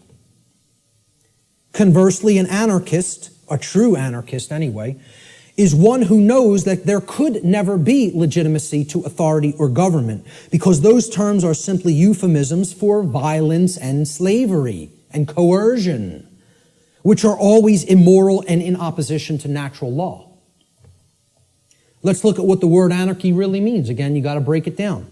From the Greek prefix an, which means without or the absence of. And the Greek noun archon, they're written in Greek script, which means master or ruler. And again, I mean externally. One who externally rules another or claims to be the master of another. That's what the term archon means in its connotation. Anarchy, as we can see by putting these together, does not mean without rules. The word archon does not mean rules. Okay? Because there's always going to be rules in effect called natural law, the laws of morality. It means rulers, imposed rulers. That's what archon means in Greek. It literally means anarchy now, putting it together. An, absence of, archon, master or ruler. The absence of masters or rulers. Externally imposed masters or rulers. Meaning, when we put it together, okay, it means without rulers, without masters. Now, if you give people that term, no masters, no rulers. No masters, no slaves. What word are they going to associate those phrases with? Freedom. But if you tell people, what does anarchy mean to you? What do you associate it with? What are they going to tell you? Chaos, which is the exact opposite. That's in that other column. Okay? They have deliberately obfuscated the meaning of the word through a mind control technique called endless repetition. If I could keep telling you a word doesn't mean what it means, that's not a projector, that's a hammer. Hey, could you check out my hammer over there and make sure it's projecting the image on the board correctly? You know, the bulb burned out in my hammer. I might need to go buy a new hammer. If I kept doing that endlessly for years and years and years, people would start calling that device a hammer. If I got enough people to keep calling it that. So they've gotten enough people to call freedom chaos. Think about that. They've gotten enough people to believe that the absence of the state of slavery means chaos instead of freedom. It's almost unfathomable. It's almost incomprehensible. The mind job that's been done on this species. It's almost incomprehensible. Anarchy is the state of existence where there are no masters and no slaves. Therefore, what it really means is the absence of slavery, or in other words, true freedom. That's all it means. I prefer to call it anarchony, okay? Keeping the entire word archon instead of taking out the O-N, okay? If we keep that there and call it anarchony, and I say I'm an anarchonist, people will ask, well, what the hell is that? And then you could really break the word down and say the absence of archons, the absence of those who would claim to be masters over a population of slaves. That's what an anarchonist is. It's saying that's illegitimate, that's unnecessary, and that we need to do away with that state of existence. Okay? So we look at this true divide again, the statist and the anarchist. I call the statist the archonist. This is somebody who believes in the legitimacy of the archons, the rulers. Okay? And I'll be talking about in future presentation the concept of the archons more in future presentations. And the anarchist, as it's been called, I think should be called the anarchonist. Because that's somebody who knows that there's no legitimacy to the mastery over other people, or the rulership externally over others, keeping them as slaves or subjects. There's no legitimacy to that. And that's the one true divide that separates all consciousness here on the earth. The real divide and the real enlightenment comes. Do you understand there's no legitimacy to slavery, or do you continue to believe that there's legitimacy to slavery? That's the divide in consciousness that has to be bridged. The fear of chaos. This is what keeps this system going. Chaos can't be viewed as something to fear. It's got to be viewed as a teacher, a harsh teacher, but a teacher nonetheless. See, chaos teaches us through the apophatic process what not to do. Okay? That's a bad idea. Okay? You probably shouldn't do that if your desire is not to burn your hand to the point where it's blistering and flesh is starting to peel off of it. If you don't care about whether that happens, by all means, keep it right on that stove. Okay? Right on that electric stove. But see, if you say, I don't want to be burned, There are requirements for obtaining that condition. It means you can't keep your hand on something that is extraordinarily hot, or natural law will take over and burn your flesh. Doesn't require your belief. That's how it works. Well, this is humanity. Humanity is the little child that is a little slow, and they want not to be burned, yet simultaneously they insist, no, I want to put my hand on the burner while the range is on and not be burned simultaneously. Well, good luck with that, folks, because it doesn't work that way. You don't want to be burned, the hand can't be kept there while the stove is on. The end. You don't want negative, self-inflicted suffering and chaos in your life? You got to align your behavior to natural law, which means you got to know the difference objectively between right and wrong, and willfully, through your free will, deliberately choose the right action over the wrong action. Then you won't be burned. But as long as you have your hand on that stove, which means you're in opposition to natural law, enjoy the burn. Enjoy it. Right? Get used to it till the flesh melts off the bone and then the bones turn into dust. Because that's what you're going to get. That's how it works. And again, nobody wants to hear that. They don't want to hear that the natural laws don't care about you. They work flawlessly all the time and bring you the result that you're creating. The control and slavery system is actually about the limitation of free will through the destruction of possibility. See, all they've done, right? The old world order used to be religion and priest kings, right? We're in between you and God. We're the intercessors, the intermediaries. We make the law, you're our subjects, you're our slaves, you obey, or it's our wrath. All they've done is take the concept of a singular ruler, which was the old world order, and they've converted it into the concept of now there's a ruling class called government that gets to make up what we tell you you may or may not do, okay? And they're up here at the top of the pyramid now. That's all. They turned it from a monarchy to somewhat of an oligarchy. But it's the same concept.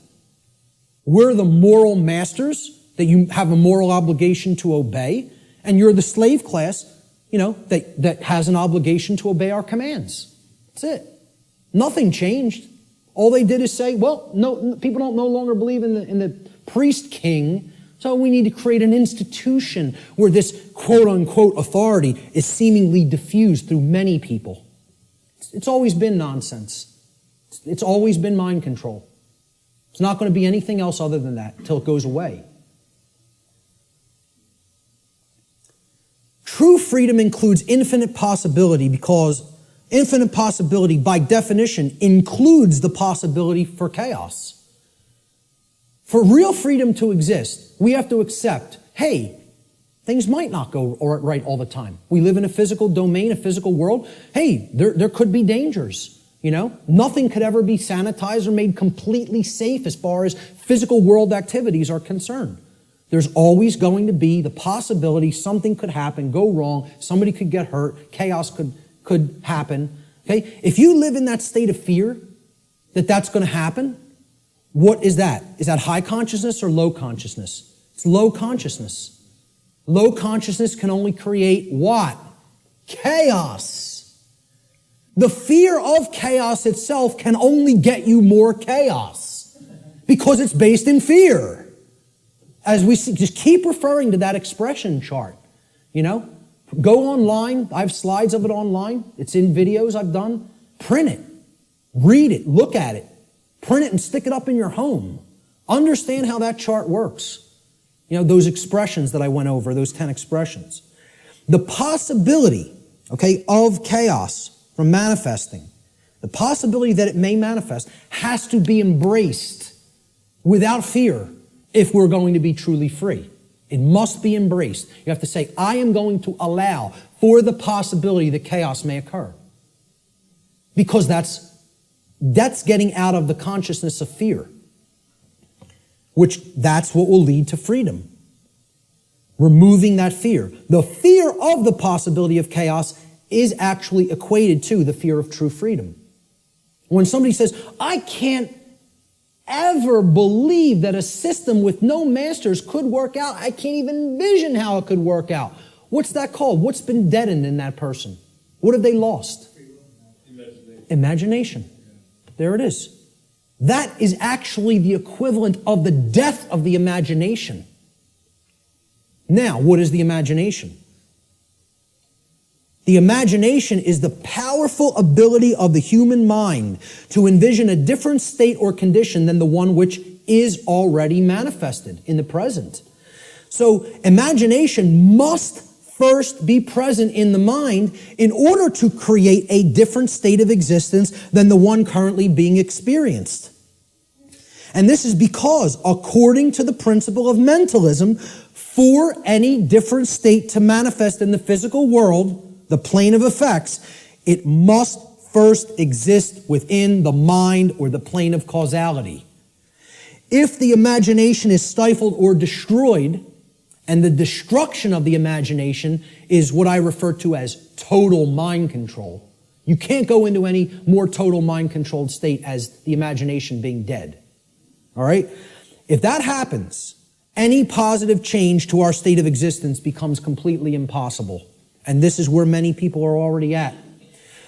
The fear of the possibility of chaos is more than even the fear of true freedom. It is the death of the imagination. It is putting the mind permanently in the cage. Okay? So you can't let that force within us called the imagination die, because that's the only way to envision a way out of the prison. You have to envision it first, then you have to put those thoughts and emotions that you used for that envisioning process into actual action so that it becomes manifested in the physical world. Through their fear of the possibility of chaos, which is actually the fear of true freedom, most people advocate the legitimacy and continuance of authority in government and are therefore actually advocating the legitimacy and continuance of violence and slavery. Those who believe that authority is necessary and that it must continue because of this fear of chaos have actually been duped into believing that human slavery is necessary.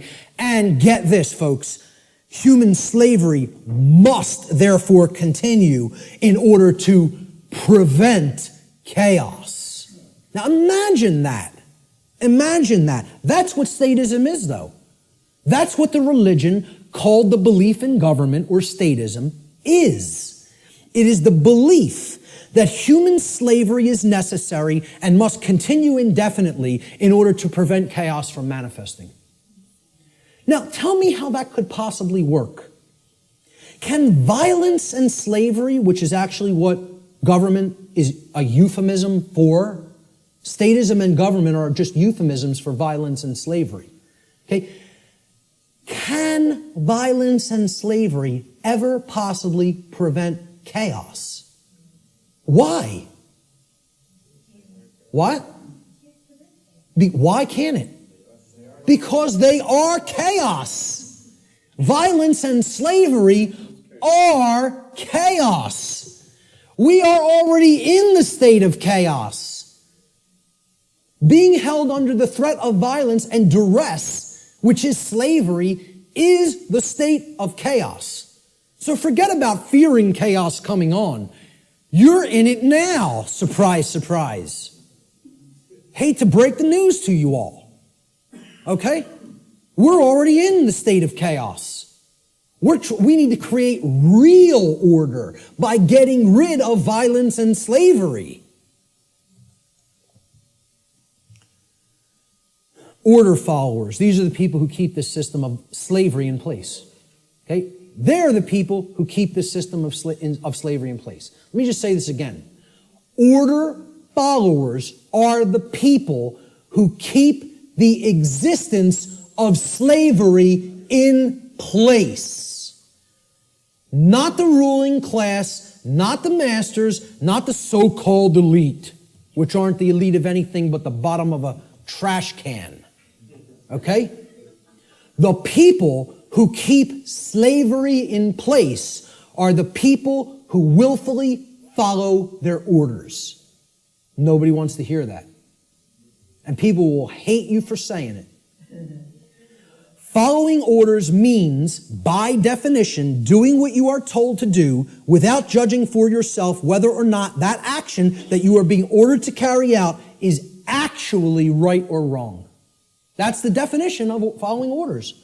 I mean, can anybody refute that? Is that not the actual definition of following someone else's order? By definition, if you're following the order, you're given the order and then you just act. You just do it because you're following the order. You don't sit there and go, is what that person told me to do right? Do I have a right to do that? Is that moral? Should I do that because, it's okay and it doesn't hurt somebody else? Or should I not do that because it actually does cause harm? It's not what an order follower does in their mind. An order follower says, yes, sir, and follows the order. That's why it's called an order follower. That's why it's called following an order. So that's the definition of what an order follower is. It's not my perception of what an order follower is. It's the actual definition of order following. Okay? If an individual, this is key to understand, if an individual is performing the task of following orders, by definition, that individual cannot be exercising conscience. Since, by definition, exercising conscience means that one is willfully choosing through their free will for themselves right action over wrong action. So the concept of following orders is completely polar opposite to the concept of exercising conscience. You cannot be doing the same things simultaneously. It's impossible to do those two things simultaneously. They are contradictions in terms by definition. Okay? Most people don't grasp that. Okay? By definition, if you're following orders, you cannot be actually exercising conscience, which involves free will choice based on the knowledge of right and wrong. Here's what order following gets us as far as a nation is concerned. Not that we're not already there, not that these people already didn't take us, because we're taken by them already, covertly.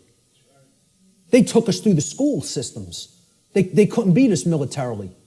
So they said, well, let's send our ideologues over there and get into the minds of their children. And if you don't believe that's what happened, you're very, very, very naive. Not only the Nazis, but the communists as well. Because really, it's all just forms of socialism. That's what feudalism is. Worldwide socialism is, there's no such thing as private property. State owns everything. Rights don't exist. Property rights don't exist. Everybody's a feudal serf again. It's called neo-feudalism. I don't care which branch you come at it from. You want to come at it from the left, that's called communism. You want to come at it from the right, that's called National Socialism. Communism is international socialism. They're both the same force. It's called feudalism. Let's just call it what it is. It's called feudalism, which is in itself just another euphemism for slavery. They want neo-feudalism, which is the New World Order of slavery. Okay? And it's already here. It's not something that's coming. It's here now. The object is to get out of it. This is the result of following orders. That's what following orders gets to society. Following orders should never be seen as a virtue. Following orders is evil. I don't care whether you're, I don't care if somebody who is considered a holy man gives me an order and I follow it, I've just committed an act of evil, as far as I'm concerned. If I'm acting based on solely what somebody else has told me to do, that's evil. There's no morality in it at all. At all. At all. It's not a virtue. It's evil. Okay? Let me just make that so abundantly clear and state it so unequivocally. There's no such thing as any possible moral following of orders. The two terms are contradictory. All right? I was just following orders is never a valid excuse or justification for immoral criminal behavior, and this lame attempt to abdicate personal responsibility should never be accepted as a valid excuse for such behavior. And why it's done is through justification. And again, that means to create a right, from jus, meaning right or law, and the Latin verb facere, which means to make or to create. And this is what they say. I was just following orders. I was just doing my job. I was shutting down your protest. You don't have a right to speak. The politicians commanded me so. So I just came out and I was just doing my job, hitting you with a sound cannon. You know, just doing my job, just following my orders. It's a justification. You're a criminal. There's nothing moral in that. There's nothing virtuous in that. It's called criminal behavior, criminal activity. And what they do is try to create it into a right, make it into a right by a justification. And nobody should ever accept their justifications. Because you know what their justifications is? You know what they are? It's called a 100% crock of bull that is a complete lie. It's a lie. They're just straight up looking you in the face and saying, I'm not responsible for that. I just did it, but I'm not the one who's responsible for it because I was acting on orders. Well, see, this defense didn't work as the Nuremberg defense, and nobody in America should be accepting it. Nobody in America should be accepting it because they believe in the legitimacy of authority and government through mind control. That's what they believe it. They believe there's legitimacy to it. Most people actually believe that there's legitimacy to this criminal behavior because a class of people calling themselves government have magically been imbued and gifted with such rights, quote unquote. They believe they have rights other people don't. They themselves believe it, but worse is that the people who are actually affected by that criminal behavior, they believe they have the authority to do it. Gandhi said, you assist an evil system most effectively by obeying its orders and decrees. An evil system never deserves such allegiance. Allegiance to it means partaking of the evil. A good person will resist an evil system with his or her whole soul, which means saying no. Moral culpability. What does this mean? The determination of who is ultimately at fault or deserving of blame. Again, this is a legitimate and real concept. There is fault. There is blame. We got to get over this new age nonsense that nobody's at fault, nobody's to blame. You should never say, hey, you shouldn't have done that. That caused a lot of chaos and trauma for other people. You're not to blame. It just happened. No, wrong. The people who did the behavior are to blame. Who carried out the Holocaust in Germany? The people who followed their orders to do it. That's who carried it out. Order followers is the answer. Who carried out the purge of political dissonance in Soviet Russia? Order followers. And they're always in the form of police. Why do you think they call a totalitarian system a police state? Why don't they call it a banker state? How come they don't call it a politician state? What about a lawyer state? How about a judge state? Why not call it any of those things? You want to know why? Because none of those people are ultimately responsible for bringing that condition into manifestation through their behavior. They're the order givers. The order followers carry out their commands and through their behavior make that condition a reality. That's why it's called a police state.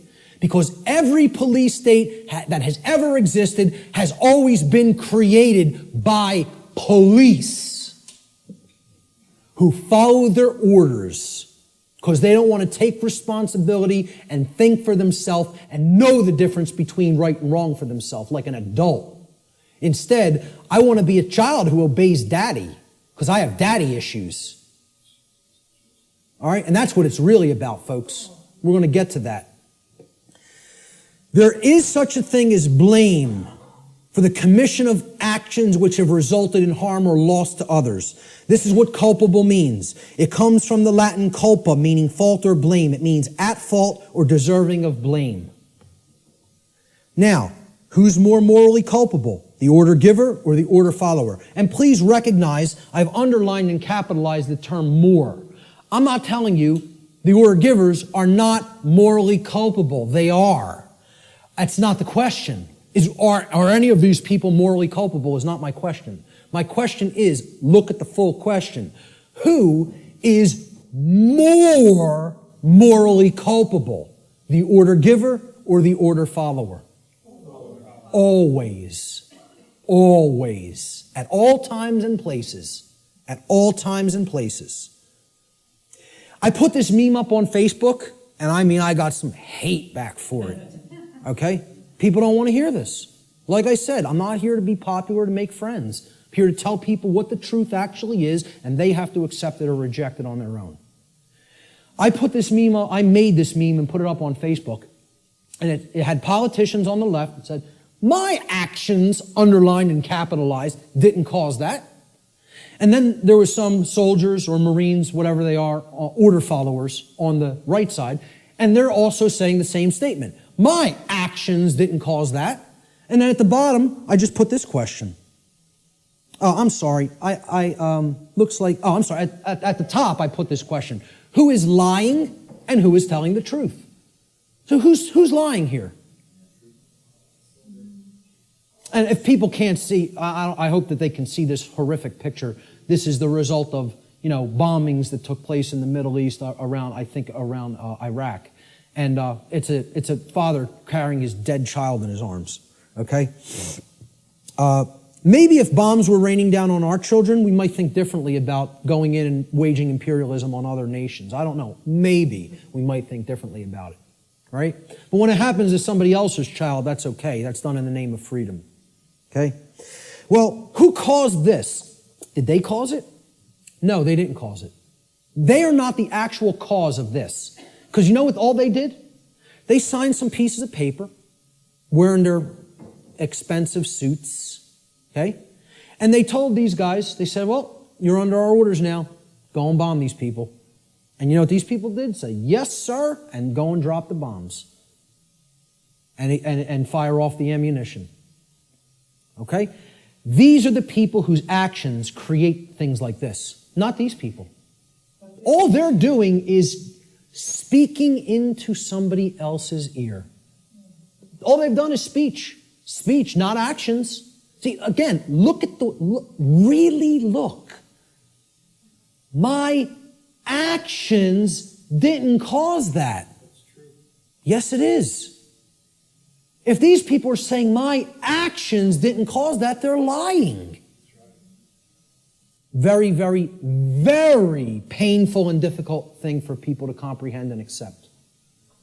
I'm not telling you shouldn't feel bad hearing this, but I'm telling you it's true. The painful truth, the order follower always bears more moral culpability than the order giver. For the reason that the order follower is the one who actually performed the action, and in taking such action, actually brought the resultant harm into physical manifestation. Order following is the pathway to every form of evil and chaos in our world. It should never be seen as a virtue by anyone who considers themselves a moral human being. Order followers have ultimately been personally responsible and morally culpable for every form of slavery and every single totalitarian regime that has ever existed upon the face of the earth. That's the painful truth that people don't want to accept because they want to believe the absolute nonsense that order following is a virtue of any kind. And it needs to be obliterated from the face of the earth because it's not the way to any kind of virtues or order. It's the pathway to evil and annihilation. That's what it is. Responsibility versus abdication. So why don't these people want to think for themselves? It's too easy. It's too easy to just follow the orders of somebody else. They believe somehow magically this absolves them of personal responsibility to choose right from wrong.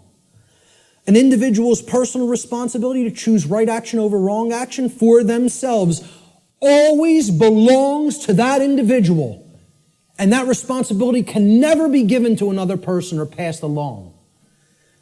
One can only claim and imagine that they can abdicate their personal responsibility for such choice to someone else. It can never actually be done in reality. You're only making a claim. I'm not responsible for that behavior because this person told me to do it. That's just a claim. And moreover, what it really is it's just a damn lie. Okay? More simply put, an individual is always personally responsible for their own actions, period, and the end. If you did it, you're responsible for it. There are no cop-outs. Stop trying to make excuses or justifications for criminal behavior. Own up to personal responsibility. If you did wrong action, you did it. You caused it. I like how David Icke words this. He says, accept responsibility for yourself and your actions, thoughts, and words. You alone make these choices, so you alone are answerable to the consequences of your behavior. The feeble excuse that your boss required it, that the establishment expected it, holds no truth or justification. What is the point of having principles if you allow others to dictate your behavior? Really, those who allow others to dictate their behavior don't have principles. And there's a reason they don't have principles, because they hate themselves. They're in psychological self-loathing, and there's a reason they're in that state, which my future work is going to cover in depth. In extensive depth and detail. At the end of the day, you will judge your performance and the contribution you've made to creation. It will not be based on what another expected of you or what you did because you felt trapped. Like, oh, there's no other way. I can't envision my way out of this. I can't envision doing something else. I might have to get another job. I might have to read and learn. I can't envision becoming a different person than the identity I've already forged for myself. How could I possibly imagine that? I have all my eggs in this basket. My whole ego identity is all wrapped up in my job and what I do. That defines who I am. I can't go against that. It's all nonsense. It's all what people are doing just because they feel trapped and they can't imagine that there's another way. Most people erroneously believe this is the second part of the abdication of responsibility on the part of the people. Most people erroneously believe that they can hand over their natural law right to defend themselves to another individual, group, or entity. In making such a false claim that somebody else is my protector, somebody else, it's their responsibility to protect me, okay, and defend me, they have attempted to abdicate a personal responsibility which actually always belongs to them and can never be given away. That's the self-defense principle. You own it. It's yours. You can't give it away to somebody else. Shock and amazement. Okay? That is your responsibility already. And guess what? You know what? They're all too happy. These controllers are now even all too happy to say, it's not our responsibility to protect you. Because what their actual goal is they're just revenue men for the new king. That's all they are. And to slap people back into line if they try to exercise rights that the new king called government has decreed that they may not exercise. That's what their real role is. They don't serve and protect the people. They serve and protect the ruling class. And they don't want to admit that to themselves. You know why? Because they're liars, most of all to themselves. It's a bunch of childish liars. Franklin said those who would give up essential liberty to purchase a little temporary safety deserve neither and will lose both. And this addresses the fear of chaos and the desire to abdicate your personal responsibility to defend yourself to other people just because you're afraid and you don't want to take the responsibility of doing it yourself. You want to stay in that mindset? I'll give up my freedom to be safe? Well, enjoy your safe slavery. I, for one, will take my dangerous and chaotic freedom. Okay? I'll take the absolute cannibal lurking around every corner, and I'll take my chances. Thank you very much. Give me my freedom and my assault rifle, and I'll take my chances. Thank you. Okay? So the idea that you just want to be kept safe and you'll give up your freedom to do so, it's just a child. That's how a child thinks. And that's what this is really about. Not wanting to grow up and become adults. And again, there's a reason for this. This is the underlying psychological reason, but there's an even deeper one. But I'm going to touch on this one first. Self-respect versus self-loathing. People who don't want to take personal responsibility and become an adult are in this psychological condition. It's called self-loathing. What it means is you hate yourself. Nobody who wants to perpetuate slavery can possibly like themselves. They cannot love themselves. It's impossible. You are already in a state of self-hatred if you believe in government, if you believe in its legitimacy. Okay? Because you believe in slavery, and therefore you're in that slavery system and you want it to continue. How can you possibly love yourself? It's not possible. Self-loathing is the underlying psychological condition that causes people to attempt to abdicate their own personal responsibility to exercise conscience and fall into patterns of order following and justification. Just as it is not possible for an order follower to truly be exercising conscience, it is not possible for an order follower to truly love themselves. These two states cannot exist simultaneously. You cannot be an order follower and love yourself. It is impossible. They are contradictory psychological conditions. Okay? Here's what a self-loathing person really is. They're trapped in a trauma abuse victim cycle. A trauma happens, there's an abuser, there's a victim, and then it repeats itself. Because often the one who's abused becomes the traumatizer, and then the cycle repeats again. Talked about this pretty extensively on my podcast series. All right? That's what self-loathing, that's what this mind state, okay? This is a golem creature, okay? It's a 100% programmed and lifeless thing that is imbued with the ability to actually move like a robot. You can liken it to a flesh robot, okay? And it's a concept in ancient dark occultism, all right? And the golem is driven by the force of self-loathing. And that's what the order followers are. They're golems. Okay? I'm not saying this to insult people. I don't really care how people take it. I'm telling them what they really are and what the dark occultists think of them. They call them their dogs and their pets. That's their name for the police and the military. I did a whole series on that. Okay? And I'm not telling you that from book knowledge. I'm telling you that from their lips to my ears. That's what they call them. The golem is in this mindset. Since I have suffered, I will cause suffering to others. Since I can't deal with my nested psychological traumas and childhood issues and inadequacy issues, okay, I'm going to take out all of that nested subconscious psychological frustration on other people that I have no right to take it out upon. That's the golem mindset. Self-loathing is created when an earlier trauma has been suppressed and buried deeply into the subconscious. That's the role of the subconscious, to protect the conscious mind from traumatic experiences so that the conscious mind doesn't keep reliving it and therefore re-experiencing it in the physiology. However, if we never bring up that shadow material to the conscious level, it builds and builds and builds until it ultimately destroys us, psychically and spiritually. All right? Instead of confronting, dealing with, and healing that trauma, people don't want to do that work. It's too hard to dredge up that shadow material. It's hard work. Believe me, to come out of the mind state I was in, I had to do that shadow work for years of more suffering and pain, saying, what do I have to look in the mirror and confront about myself?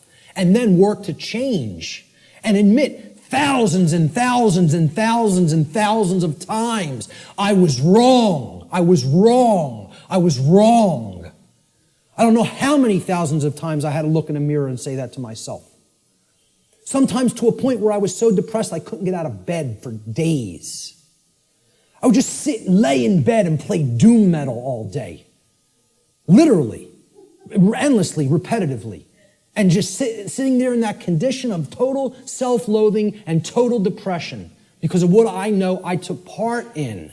And that I know was still my mental makeup, was still my psychological makeup that was going to take years to get out of. And I'm trying to explain this to prevent people from having to go through all that suffering. This knowledge can be gleaned without having to go down that path. It can be done. I'm not telling you that's easy work, but it is possible. Such trauma could take the form of feelings of inadequacy, whether they are real or imagined. And you know what that mind state ultimately is? It's a self-prison. That's somebody putting themselves in a cage. These people who want to take out their psychological frustrations on other people, they're prisoners. They are in the cage and they love being in the cage. They don't have any desire for freedom.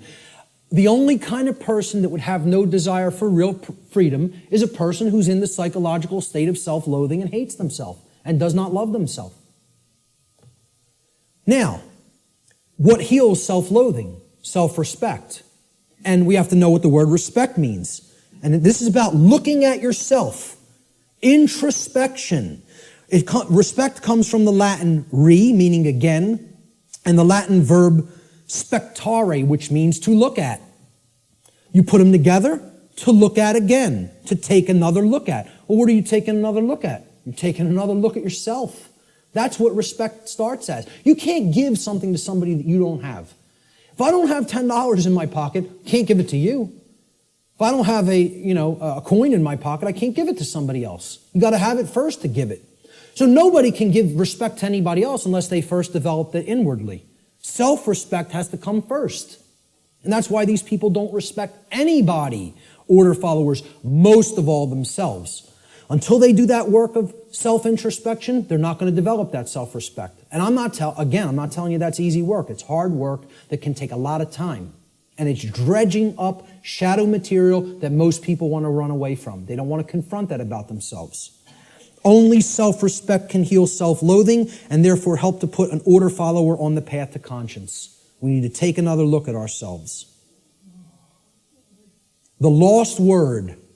All right, this is the end of the natural law segment, and I'm just going to talk about solutions toward the end a little bit. All right?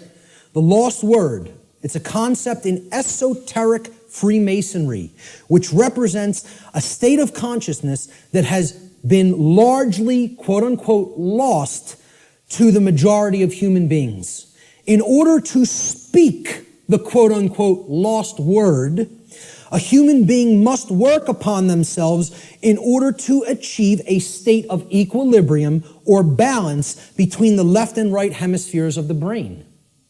In such a state of balanced consciousness, the being has come to know oneself, as well as the working operations of the macrocosm, meaning natural law. In doing so, that person has also come to understand the objective difference between right and wrong, or as these concepts are referred to in the tradition of Freemasonry, they have come to understand the difference between light, which is right, and darkness, which is wrong. Or light, which is knowledge of right and wrong, and darkness, which is ignorance of right and wrong, respectively. All right? What is the lost word, though? That's the lost word, ladies and gentlemen. You know the knowledge of the highest levels of Freemasonry now. Most actual Freemasons in the lodge system don't know the lost word. The lost word is no. And I would suggest to you, it is a dual word. The lost word is dual, meaning it's two things. It's not just one. It is the word no, N-O, and it is the word know, K-N-O-W. Those are the lost words. Okay? In the enlightened state of consciousness generated through the knowledge of natural law, a human being is finally able to speak the so-called lost word, which is no. No is the word of all power. Only when we say no to those who would claim to be our owners, those who would claim that it is they who will decide which rights we have or do not have, do we stop externalizing our power to anyone outside of ourselves, and in doing so, reclaim all of our rights, all of our property that has been taken without right. Sadly, very, very few people in our world have the knowledge, care, and courage that is required to do this. This is why this all-powerful word is considered lost. And there's the other variant of the lost word, know. Know your rights. The reason you have to know what the difference between right and wrong is, and therefore know what rights you have and what rights you do not have, is because those who do not know those things will never say the lost word to someone who claims to be their owner. They will not say no, N-O. So let's look at some solutions. I call this section Teaching Natural Law to Others. Because as we're talking about, education is the only solution. Knowledge is the solution. The propagation of that knowledge is education, which means to lead out from. Educare in Latin means to lead one out from something. And what is education? It means to lead one out of darkness, out of ignorance. That's what a real teacher does. You know, doesn't push somebody out. It says, I'm going to go first and show you the way. And you could follow, you know, if you feel that this is the accurate path. Okay? But you could do the same discovery process. It's a repeatable process. That's what a science is, which I've said this is not a belief system or a religion. It is a science. This is also known, teaching natural law to others, which is what I am doing, has been called in all of the positive occult traditions the great work. And I call it the true great work, because the dark occultists take everything and twist it around, and they have their own variant of the, quote, great work, which is creating a world of total slavery. That's the dark great work. I call this the true great work, or the light great work, however you want to refer to it as. It's just a piece of jargon. It's just a tag that we put on it. Shift happens. Well, maybe, but maybe not. The result's not guaranteed here, folks. The New Agers want to tell you it's all guaranteed, it's all in hand, you know. The Zeta Reticulians are going to be coming in from orbit any moment here, give us all the secrets to the universe, save us from our own ignorance, you know. You just got to wait a few more years or decades or millennia. But they'll be here soon. A quantum shift in human consciousness is required for humanity to become free of its self-imposed state of slavery. Unfortunately, this great change is not an automatic process, nor is it guaranteed to happen at all. We can be in this condition for a very, very, very, very long time. Or it can snowball and lead to total annihilation and the extinction of the human species. The positive outcome is not guaranteed.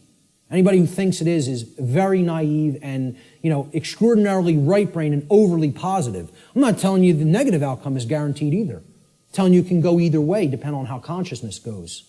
About how many people in quantum numbers are going to choose truth over deception. That's what's going to that's what's going to determine the outcome. Whether or not it will occur is a function of the human will to learn the truth and to teach it to others. This involves enormous effort, enormous dedication, and most of all, enormous persistence. You can't give up. Continuous application of will is required. Continuous work. In alchemy, there's a saying. It's like the catchphrase for the alchemical tradition. Labore et constantia. It means work and constancy. Continual effort. That's what's going to get this boulder up the mountain. That's it. And it's going to go kicking and screaming, folks, because of the level of calcification the human mind is at. I don't expect this to be an easy process. I'm not blowing smoke up your rear end and telling you, hey, come over and do the work, the great work. It's going to be so much fun. It's going to be so easy. We're going to get it done real quick, and everything's going to be fine. Okay? If I was some new age guru who was trying to get you all to believe what I'm saying, that's what I would tell you. Because all I'd be worried about is how popular I am and how many followers I can accrue. I'm not interested in that. I'm interested in telling you how it really is. That doesn't make me popular. As a matter of fact, that makes me hated by a lot of people. Okay? This is not going to be easy. A quantum shift has requirements. Quantum, the word quantum is derived from the Latin noun quantum. It's the same word in Latin as it is in English. Quantum in Latin means an amount, of something. In order to tip the scales of truth and justice back to balance, a certain amount of people actually need to be doing the great work to help others to receive truth. If we don't have enough people doing that, those scales are not going to tip in the opposite direction. Got news for you. We need to hit a critical mass number. Numbers are required. The New Age movement wants to tell you, no, numbers aren't required. A tiny, tiny, tiny, tiny portion can make great, great, great change happen. Nonsense. It's not called a quantum shift for no reason. It's called a quantum shift because quantum means an amount. Okay? You need to put enough force on that scale to get the truth to tip in the other direction. If you don't have that amount, it's not going to tip. All right? So, individual behavioral choices, whether they are either based in harmony with natural law or opposition to natural law. They combine in their energy and effect, and in the aggregate, meaning in the sum total, they influence the quality of the manifested, shared human experience. That's how reality is created. We're not very contradictory to the New Age notion. Each individual is not creating their own reality. In the aggregate, humanity is co-creating the collective shared experience that we are all undergoing. We collectively create our shared experience. Not each individual creates the reality that everybody experiences. Yeah, you do create a microcosmic aspect of how you experience your life, whether you're experiencing self-inflicted suffering, large amounts of it or not. That's how the laws of attraction work at an individuated level. But at a mass level, they work in the aggregate. We need a population who understands and lives in harmony with natural law. And numbers are required for that to happen. This dynamic acts as a perfect expression of the principle of correspondence. As above, so below. As below, so above. As the individuated units of consciousness are co-creating reality, so the macrocosmic reality shall become and shall be experienced. Decisively contrary to the New Age view, in order for a quantum shift to take place, numbers are required. So what is the true great work? The true great work can only be performed after one has already realized the truth regarding natural law and brought oneself, one's own actions into alignment with natural law. That's when it begins. Because once you do that and you're no longer in that internal contradiction or opposition, that's when you can legitimately start teaching it to other people because you know it deeply enough and you've actually aligned your behavior to it. So the true great work is what comes after that. And here's what it is. This is actually what the true great work is now. It is the arduous task of influencing other people to go through the very same process of change, of positive change in consciousness that you have gone through. It is to help them to realize that in supporting and condoning the legitimacy of authority and government, in other words, man's law, that what they have actually been supporting and condoning is the legitimacy of slavery, and that they were immoral for having done so. Now that is hard work. Because people don't want to hear this. They want to believe what they want to believe. They want to be true what they want to be true. They filter their perceptions through those lenses. In short, what the true great work comes down to is to actually get people to abandon their religions, their false religions, really, I should make this slide say. The false and dogmatic beliefs which hold back the progress of consciousness by impeding the reception of truth and natural law. They're calcified religious belief systems. That's what has to be broken down and abandoned. Carl Jung described the great work beautifully. I consider him a modern-day alchemist, as I consider many other teachers of the great work. He said, one does not become enlightened by imagining figures of light, but by making the darkness conscious. Making the darkness conscious. Not wishing for it to become conscious, not meditating upon it, by making it happen through an act of will. And that can only be done if enough people are doing the great work. Okay? This latter procedure that he's just described, he says, however, is disagreeable and therefore not popular. So few people are doing this work. The answer is to actually become the teacher. I don't do this because I want a lot of people to be students and follow what I'm saying. I could care less whether you follow me. Believe me, I'm telling you, the wrong thing to do would be to follow me. That's a bad example. You follow me, you're going to go down a deep path of suffering for many, many years before you come out of it. It would be a bad choice. I'm telling you to follow truth, to know truth. It has nothing to do with me. All right? When people hear that's what the great work is, to help change other people's minds, once you change your own, it's like this. Let me run away from that as fast as possible. Are you crazy? You want me to do what? That's the hardest thing there is to do. Exactly. That's why so few people are doing it. Many hands make light work. If we had more people involved in the effort, it might go smoother. It might go faster. Jefferson said, educate and inform the whole mass of people. That is the only sure reliance for the preservation of our liberty. Education is the answer. Researcher Donald McIlvaney said in his book, Toward a New World Order, in every declining civilization, there is a small remnant of people who adhere to the right against the wrong, who recognize the difference between good and evil, and who will take an active stand for the former against the latter. There's a small group who can still think and discern for themselves and who will courageously take a stand against the political, social, moral, and spiritual decay of their day. Brilliant. The words that are attributed to Jesus in the Gospel of Matthew, and many people will never have heard this quote. He says, do not suppose that I have come to bring peace to the earth. I did not come to bring peace, but a sword. For I have come to turn a man against his father, a daughter against her mother, a daughter-in-law against her mother-in-law. A man's enemies will be the members of his own household. We're going to talk about who the enemy really is.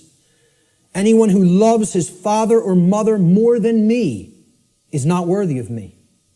Anyone who loves his son or daughter more than me is not worthy of me. And anyone who does not take his cross and follow me is not worthy of me. Whoever finds his life will lose it, and whoever loses his life for my sake will find it.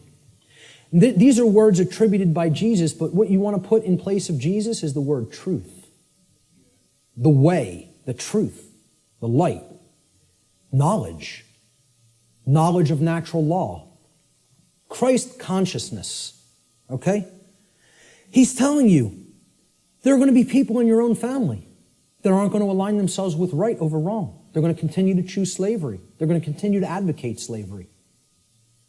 These aren't people who you want to continue to align yourself with if you have made an effort to truly explain what's really taking place. See, this is the concept of true forgiveness and turning the other cheek. It doesn't mean turn the other cheek and continue to ignore evil and excuse evil indefinitely while it destroys you.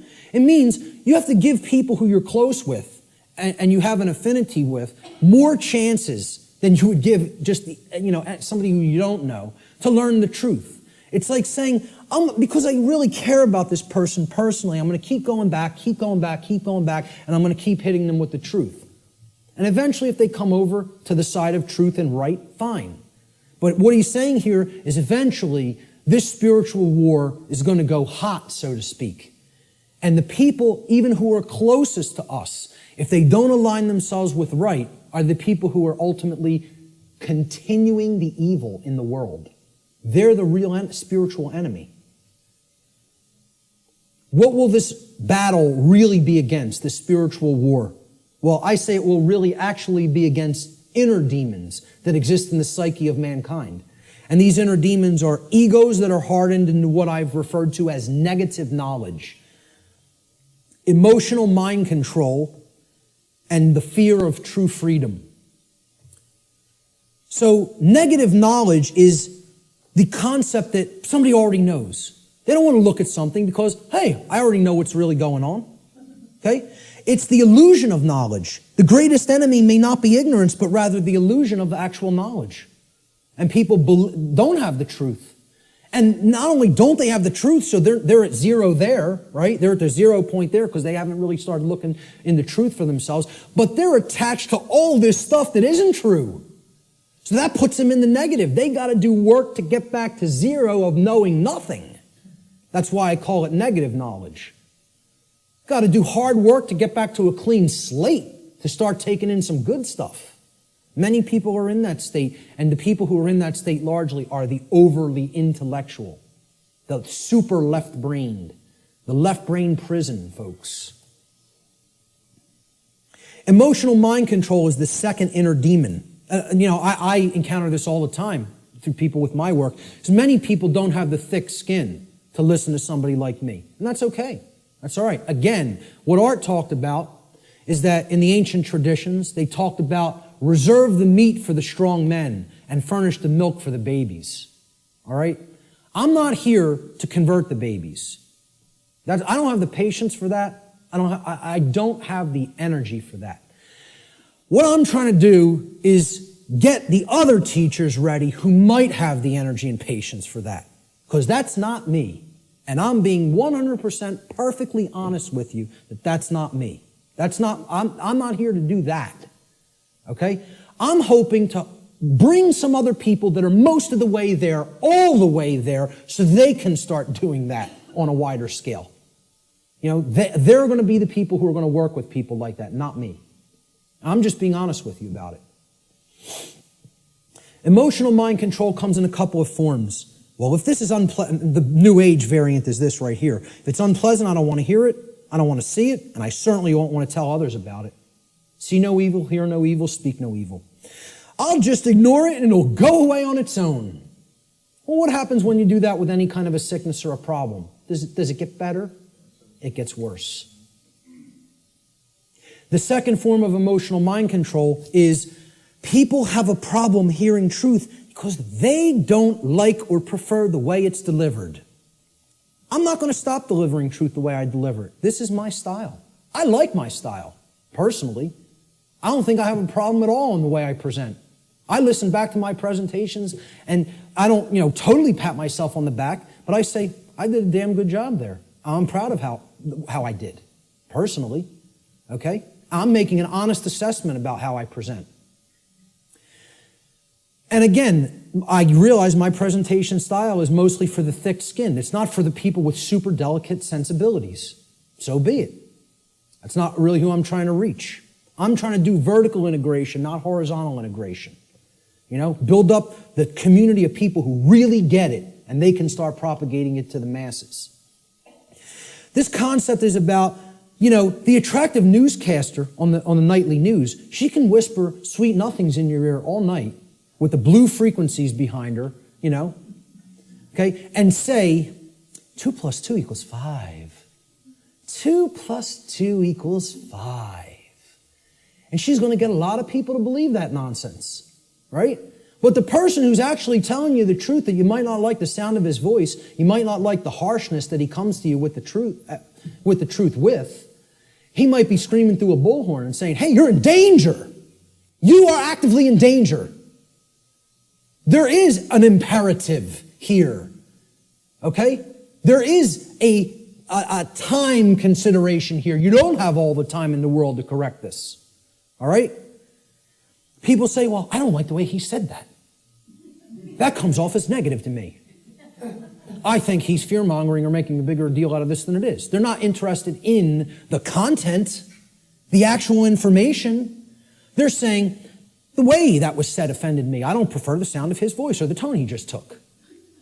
Well, does that have any damn thing to do with whether the information was true or not?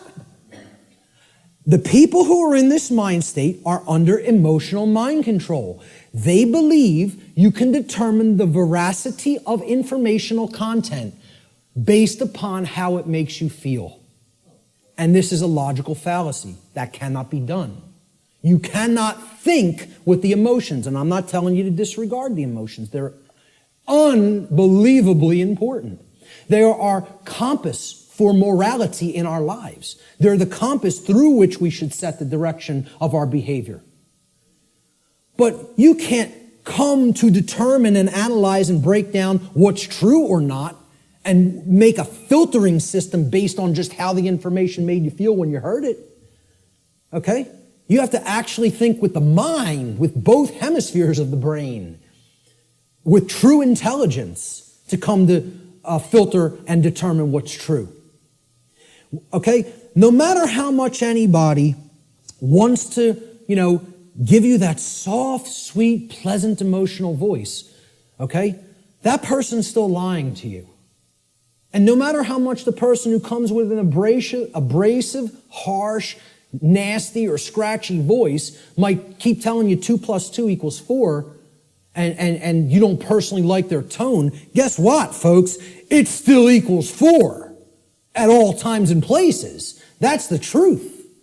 No amount of pleasantry or wrapping up the lie is ever going to make this statement on the left here true. Ever. But yet, that's what people would rather prefer to hear if it's told to them in a nice, pleasant tone.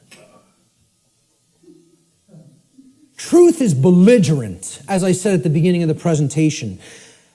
It is, by its very nature, at war with the forces of falsehood and deceit. Brecht. We literally believe that we are in the right to ignore a message of truth if the messenger is somehow distasteful to us. I would argue this to be a symptom of total madness. That's an anonymous quote I also found on a forum. And that's a great piece of wisdom. That's a gem of wisdom right there. It is total madness to disregard truth just because we don't like the way it was said. It's called emotional mind control. It's been a big part of my work that I've tried to explain to people. Where does the fear of true freedom come from? All right, and this is going to lead into my future work, which is a whole nother series of presentations. I'm going to go deeply into this in the future. It's very difficult to see here. There's actually a tree there. It's kind of in a deep red because I'm going to put some text over top of it. I should have started it in a more bright red and then faded it into the background, but forgive that on this slide. You can look it up here at the top of the tree. There's the leaves, all right? The leaves are one's refusal to own their own personal responsibility. Now, you would think, oh, that's way down at the root. No.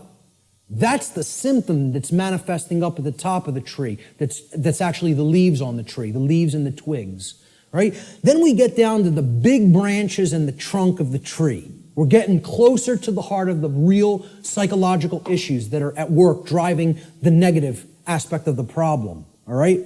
And this we've already talked about, self-loathing due to lack of self-respect. Now, what am I really describing here? What have we actually been describing? What kind of people want to live in perpetual refusal to own personal responsibility because they have some nested traumatic issues that have led to self-loathing and lack of self-respect? What am I really describing there? What? Well, yes, it's a slave mindset, but there's something else that I'm describing. What kind of person is that? A child. Thank you. We're talking about people who are psychologically, emotionally, and spiritually immature. They have not grown up. They have not accepted personal responsibility, which is a hallmark of true adulthood or maturity. And this is due to the trauma that they've undergone that's led to self-loathing, okay, and the lack of self-respect, which is why they don't want personal responsibility. They want to remain an eternal child. Now, let's find out what is at the root of this tree of evil. Because until we go into this space, into this causal factor of these other manifesting psychological conditions, we're not actually hitting the actual root of the problem. If a child doesn't like themselves, they hate themselves, they feel they're not good enough, they're not worthy, they have all these imagined feelings of inadequacy and self-loathing, okay? And that's expressing their refusal to grow up and take personal responsibility for themselves in their adulthood. What kind of trauma, specifically has that child more likely than not psychologically undergone. They've gone through a specific type of childhood trauma. And I would argue that most people on earth have gone through this type of trauma. And that type of trauma is called abandonment. The human species is suffering from very deeply seated parental abandonment issues that lie at the very core of the psychological condition that we call the human condition. Until we deal with that nested psychological trauma that has been created through abandonment issues, we're not hitting the roots of the tree of evil. We're not getting down to the very core issue that needs to be understood. My future work, I'm going to be presenting this on December 12th in Philadelphia, for anybody who's in the Philadelphia area. It's going to be what I would call a synthesis, an explanatory synthesis of why this is the root psychological condition of humanity. I call it cosmic abandonment. And this is going to be one of the biggest aspects of the next part of my work. I think it's going to really set my work apart from others in the truth and freedom community and the alternative research community. Until we wrestle with those psychological abandonment issues, we're not getting to the heart of what's causing these other problems in the human psyche, like self-loathing, the lack of the development of self-respect, and the refusal to own the responsibility for one's own actions. And I'm going to connect this with human origins. And I'm going to make the case that it has always been like that. It has always been like that. We have been children on this planet since we have been on this planet. And we have never actually psychically, psychologically, and emotionally and spiritually grown up, because as a species, we have undergone what I term cosmic abandonment. So that's going to be coming up in future aspects of my work. What will be required on the part of those performing this great work? And it is like Sisyphus rolling that boulder up the hill. We just got to get it up to the top and give it that one last push so we don't have to keep doing it again. Who knows how many times we've already tried to do this, and it's ended in failure. We need the knowledge of the real enemy, okay? And we'll get to what that is. We need to devote ourselves to service to truth, not even service to humanity. I'm not saying that's not a great virtue to have and to enact. I'm telling you we need to go beyond that. This isn't about service to me, you, or any other individual. It's about service to truth and principles first and foremost. And we need courage and persistence. And then we need practical real-world skills. The knowledge of the real enemy needs to ultimately come first. And this isn't it, folks. This priest class that goes and meets and has the rituals at Bohemian Grove, I'm not telling you they're not evil. I'm not telling you they're not psychopaths. I'm not telling you that we don't need people like that in the world. Okay? I'm telling you that in this spiritual war, this is a tiny, insignificant, as far as numbers are concerned, fraction of the totality of the human population that could not possibly control the minds and the behaviors, and therefore the behaviors of the masses of people without our compliance, without our ignorance. So, while I'm not telling you I, like these people, do I have respect for them as an opponent? Oh yeah, you damn well better believe I do. I don't underestimate these psychopaths. Not a bit. You want to know why I worked with them? I know what their will is like. I know what their intellect is like. And I'm telling you, don't underestimate either one. I'm telling you, don't underestimate their care. They don't have, like I said, they don't have care in the terms of compassion and the normal range of human emotions like we do, but don't think that means they don't have care. They deeply care about what they're enacting, what their agenda is, and they have the will to carry it out, and they're not slowing down.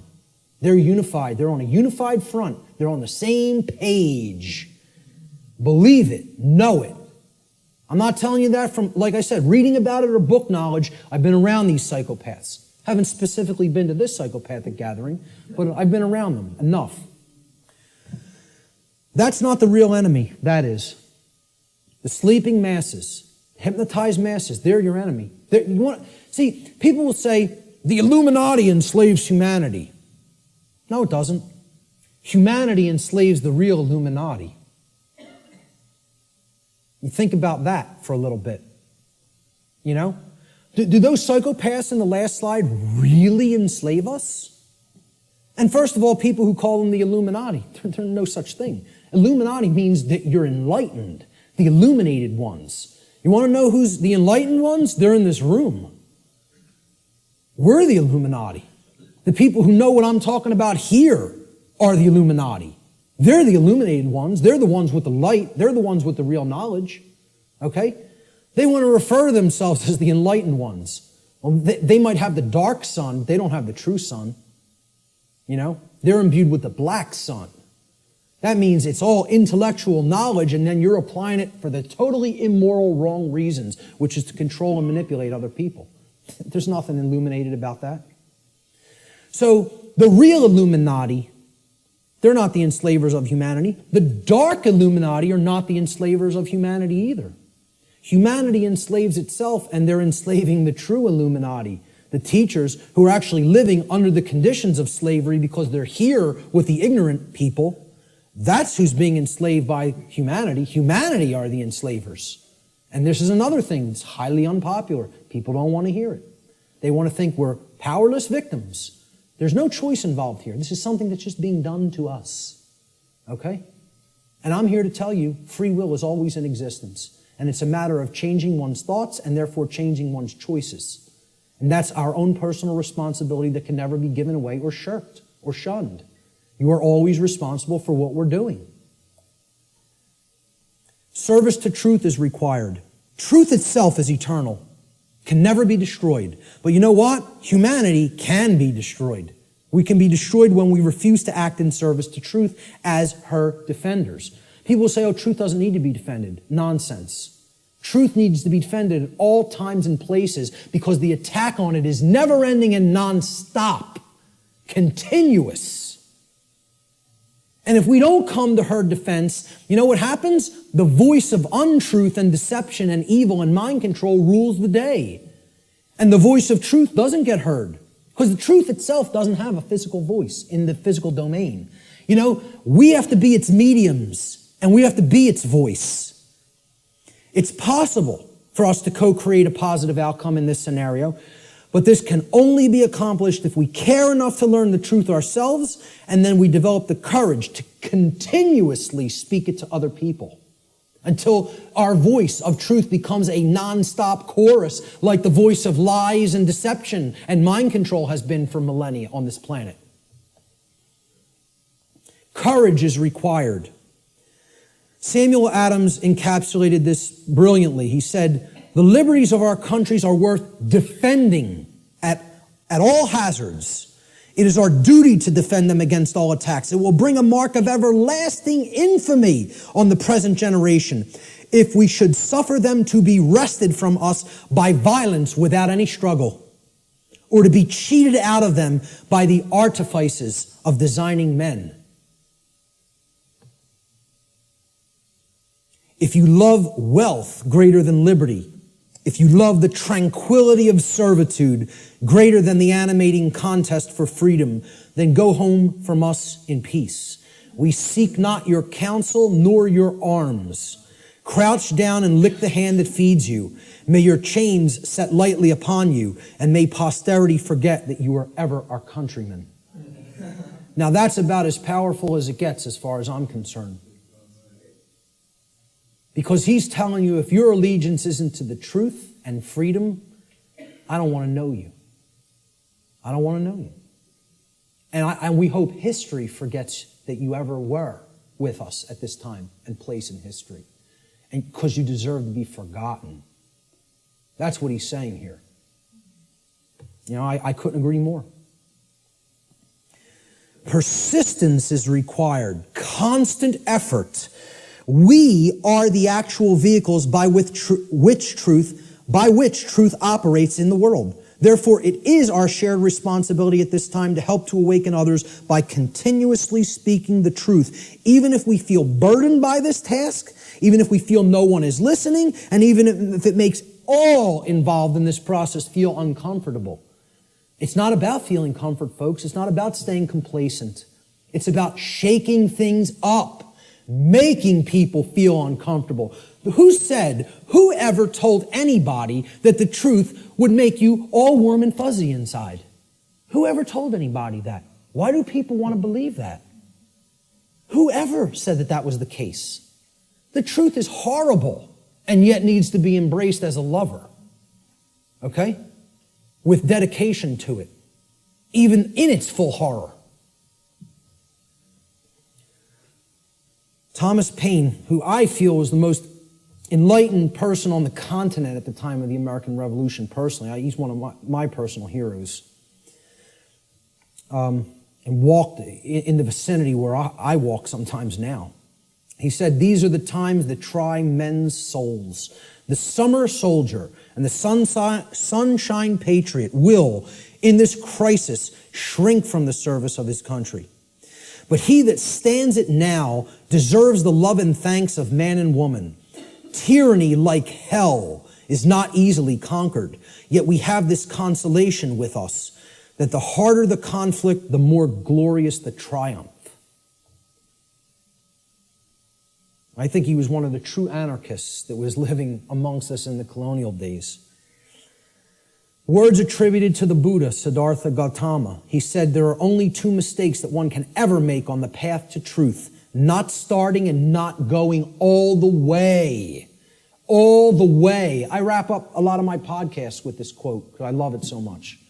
It's about persistence. It's not about saying, "Hey, I went this far and now I'm uncomfortable to see the rest of the picture. I made it 3/4 up the mountain. That's far enough. Let me set up my base camp here. I'll pitch my tent and I'm staying here. No farther. I don't want to see the peak." Okay? Until we become fully enlightened and go all the way to the summit, don't expect things to change. Don't expect them to get better. The truth has to be taken in its fullness. We need real world practical skills. This isn't just about, "Oh, I know this now and I don't actually need any skills." Okay? To communicate truth, skill is required. Knowledge is required. Okay? To reach a good amount of people. Yeah, you can just talk to the people around you. You can communicate, to a small fraction of people that way. I'm not saying don't do that, even if you don't have these other skills. I'm saying if you want to get it out in a big way to the masses of people, and in the new form of media, which is doing things like this, through the correct and positive and empowering use of technology. People want to say, "Oh, technology is not, there's no role for it. We got to get rid of technology." Technology is a thing that improves life at every scale and level. It's a tool. It's how it's used. Exactly. Okay? We're using technology for a powerful and enlightening purpose right now. And that's its intended use. It's to serve humanity and to serve truth. Okay? So real world skills in the technological era, I feel, are absolutely required. And here's some of them. You need good organizational skills. Like, hey, Art and Chris did this right today. They set this up right. I've seen people set things up real badly. And I've seen it done the correct way, which is this way. And Richard and Lisa, they've done a brilliant job here getting this all on film. And this will be going online and reaching a real wider base of people as a result. All right? So you need organizational skills. Some people are better than that with others. I'm pretty good with organization. I feel I have good, powerful organization skills. Communication skills. You need to have a way with words. You need to have a good vocabulary. You need to organize words correctly. You need to be able to communicate concepts in often a very linear fashion to people so that they can readily absorb it easily. If you're all over the place, they're not going to get the concept. You need graphic design skills in many cases. I couldn't build a presentation like this without my background in graphic design. And, thank God I have it. It's like I got jobs like I did in the past, and sort of they prepared me for everything that I was going to do in my future. Synchronistically worked out like that. But, you at least got to know how to lay out a flyer, folks. How many people here can lay out a simple flyer? That's awesome. I'm so highly impressed by that. I'm telling you, I've asked people that in other presentations, like 2 people raised their hand. That's awesome. Okay? You should be proud of that. Presentation skills, like putting something like this together. How many people have basic presentation skills with a computer? All right, a little less, but not bad either. I'm impressed. Okay? Audio skills, Sometimes you got to work with audio, podcast audio, etc. Video editing skills. I know Richard's a master at that. Website development. This was laborious in the past, just 10 years ago. We have free open source content management systems now that make this almost a breeze. It's a little bit of a learning curve, but once you get there, hey, you're off to the races. You can maintain multiple websites then, right? So how many people can build a simple website by a show of hands? That's also awesome. I mean, kudos.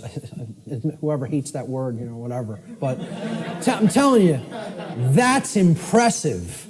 For an amount of people in one room to have all those skills, I'm impressed. It's very rare. All right? Networking skills. I mean, literally like people skills. I'm weak on this. All right? I can do it. I don't like doing it. I don't like marketing and promotion either. I'm not a good marketer of my work. I'm trying to get better at that, but I need some work with that. And maybe there's people that can help me with that. But, I have a good chunk of all these skills. I could do all of them. I'm not so good on the last two. I need more work. But, if most of us don't have these skills, we're not going to be reaching the optimum number of people. We need to become the new media that is dedicated to truth and put that out there for other people's consumption and other people's edification. All right? We are the answer. We are the illuminators, the ones who will help to enlighten other people once we've taken this knowledge into ourselves. And then that's only the beginning, folks. You got to put it back out there. I tell people the story. I had all this knowledge for a long time, sitting on it, doing nothing with it, just taking more in. Oh, I want to make sure I got it all right. I want to make sure I got the whole picture. I go to a meeting in the state of Virginia. Virgin, the goddess. Okay? Care. Very synchronistic. A woman comes up to me. She says, "You're one of the most knowledgeable people I've come across. What are you doing?" So what do you mean, what am I doing? She said, what are you doing with all the knowledge you have? You doing lectures, presentations, videos, audio? What are you doing? I'm not doing any of those things. I'm just taking a lot more in, downloading a lot more videos. She goes like this, and it's just so matter-of-factly and harshly. What makes you think you have the right to do that? What makes you think you can keep taking all of this in, all of this in, all of this in, and not put any of it back out? What makes you think you even have a right to do that? It was like somebody hit me in the face. She said, this was her phrase. She said, I'll never forget it. You're Niagara Falls in a water balloon. You're taking all this in and all this pressure building up. It's got no outlet. It's going to burst. She said, you have to put an outlet valve on that knowledge and let it flow out of you and go out to others, and then more will come in. Right now, there's no pressure release valve. You're Niagara Falls in a water balloon. It's like a truck ran me over, Literally like I got hit by a truck. I came up with the idea for what on earth is happening like a couple of weeks after that, because that's all I could think about. All I could think about is what she said. It kept echoing in my head. What makes you think you have a right to do that? And didn't say it nice. Said it like, you're not doing the right thing here. Get up off your ass and do something. That was the tone it was said in. And I totally appreciate it. Who knows, man? If that wasn't said to me at that time, I might not be doing anything. I might not have done a thing. You never know. I'd like to think at some point I would have, but at the crossroads, this is the last section. Then we'll get to some questions. Quote by R. Buckminster Fuller, "The dark ages still reign over all of humanity, and the depth and persistence of this domination are only now becoming clear. This dark ages prison has no steel bars, no chains or locks. Instead, it is locked by misorientation and built upon misinformation. Caught up in a plethora of conditioned reflexes and driven by the human ego, both warden and prisoner attempt meagerly to compete with God. All are intractably skeptical of what they do not understand. We are powerfully imprisoned in these dark ages simply by the terms in which we have been conditioned to think. The conditioning of our thought is what has kept us in this prison. And only now, the actual depth of the dark ages that we are in are starting to become clear to some people. We are in the time that I call the apocalypse. And actually, I want to start rephrasing this. I want to actually explain to people we're not in the apocalypse anymore. We are now in post-apocalyptic times. We are living in post-apocalypse. The apocalypse has already occurred. It's over. We are living in the time after the apocalypse. And what do I mean by that?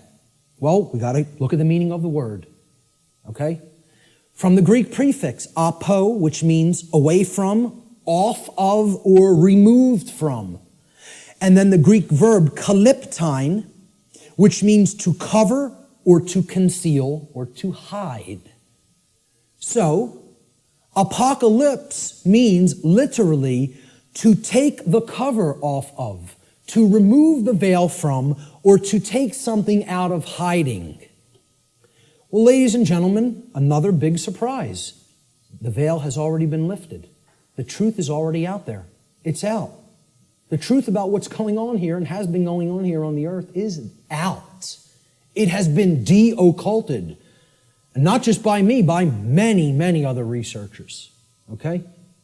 There's a laundry list of them out on my website, and I talk about in the podcasts. All right? It's all out there. It literally means to reveal or to take out of hiding. The apocalypse is the great revealing of the truth to the masses of people.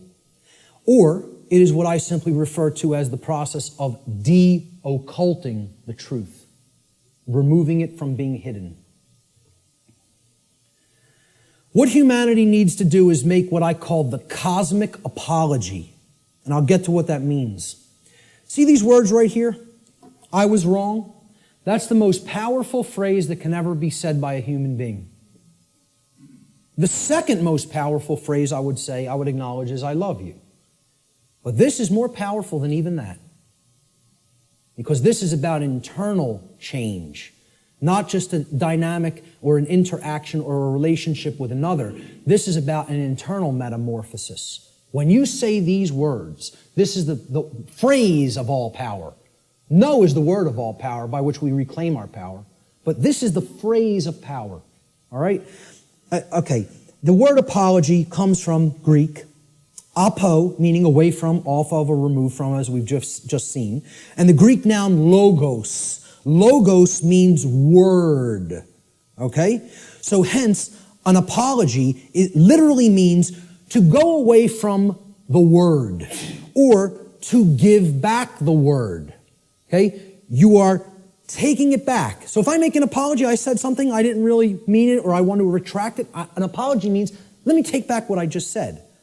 Okay? I'm taking it back. I'm removing the word. All right? I'm going away from the former word or phrase that I just said.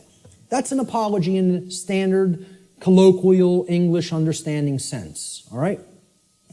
Let's look at what I call the cosmic apology and where this term really comes from, what it really means. See, the Greek noun logos, which is written there in Greek script, which means word in Greek, it comes from the Greek verb lego. All right? Lego in Greek means to speak or to say. It's where we get the English word lexicon from. All right? The Latin noun lex legis is related to the Greek verb lego, to say. Again, because who put the laws into manifestation? The Creator did. How did the Creator manifest the physical universe and all the laws? Spoke it into existence. Reality and truth are spoken into existence by the power of vibration, the vibratory power of voice. Okay? So the Creator created the universe by the phrase, fiat lux in Latin. It means let there be light. Okay? The Latin noun lex legis, meaning law, is actually derived from this Greek verb lego, meaning to speak or to say. God and not man is the logos, the author of law, the one who spoke the law into existence at the creation of the universe, because natural law is the boundary conditions of the manifested reality called the physical universe. These are the boundary conditions which govern it. Humanity's work is to learn to listen to God's word, not man's word, not man's law, natural law, spiritual law, moral law, God's law, karmic law. I don't care what you want to call it. Call it whatever you want. Okay? Consequentialism. This is the truth. That's what, you want to talk about what all these phrases really mean? It all comes back to the word truth. That's it. It's the truth about what is, what's operating here. And humanity needs to align its behavior to this law, God's law, natural law. Without alignment of its behavior, don't expect to natural law, don't expect a thing to change here. Expect it to rapidly grow worse. Humanity must make a cosmic apology by giving the word, okay, which means the authorship of creating law. See, we think we're the authors, we're the authorities. That's what author means, right? Author. What's another word for author? This is just this is how mind control through words works, right? An author is a what? A writer. Well, what are you saying there? An author who has authority, they are authoring something, is a writer. They are a right, R-I-G-H-T-E-R. Okay? They're making it into a right. This is what you hear when you hear the word authority. You hear author, which means a writer, meaning one who makes rights, which means someone who believes they're God. That's all this really comes down to. In a nutshell, we're up against a class of people who believe that they can be God and own and rule everybody else. That's all the dark occult comes down to, folks. People who believe they're God. Sick, psychopathic lunatics who think they're God and are going to rule the hell of the prison world that they're going to create, that they call their dark new world order. We need to give the word back. That's what an apology is. And who it needs to be given back to is the creator of the universe, because that's the author of the law. That's its rightful owner. The word doesn't belong to us, folks. The word belongs to God. That's why it says at the beginning of the biblical text, in the beginning was the Word, and the Word was God. You know, that's what the Logos is. Natural law. God is law. You want the best definition I could ever give you for the word God? Law. People don't want to look at it like that. Very few people ever look at it like that. That's what the force of creation is. It's natural law. It's how we co-create our reality, whether we do it consciously or unconsciously. This apology is accomplished when we open our minds and hearts to truth and we start saying the lost word, no, to evil, to the presence of evil in our lives. See, this is an initiate inside what was known as the Jed or the Djed pillars, depending on how certain people pronounce it. And these Jed pillars represented stability and enlightenment. And they represent the two principles, the sacred feminine principle of non-aggression and the sacred masculine principle of self-defense. The initiate is the enlightened one who is incorporated and bridged both pillars and has come to the place of cosmic illumination, which is represented by the winged disc of Ma'at in the Comitian tradition, which is over the lintel between the two pillars. That winged disc of Ma'at. Ma'at was considered a great mother goddess in the Comitian, the ancient Egyptian traditions. Okay?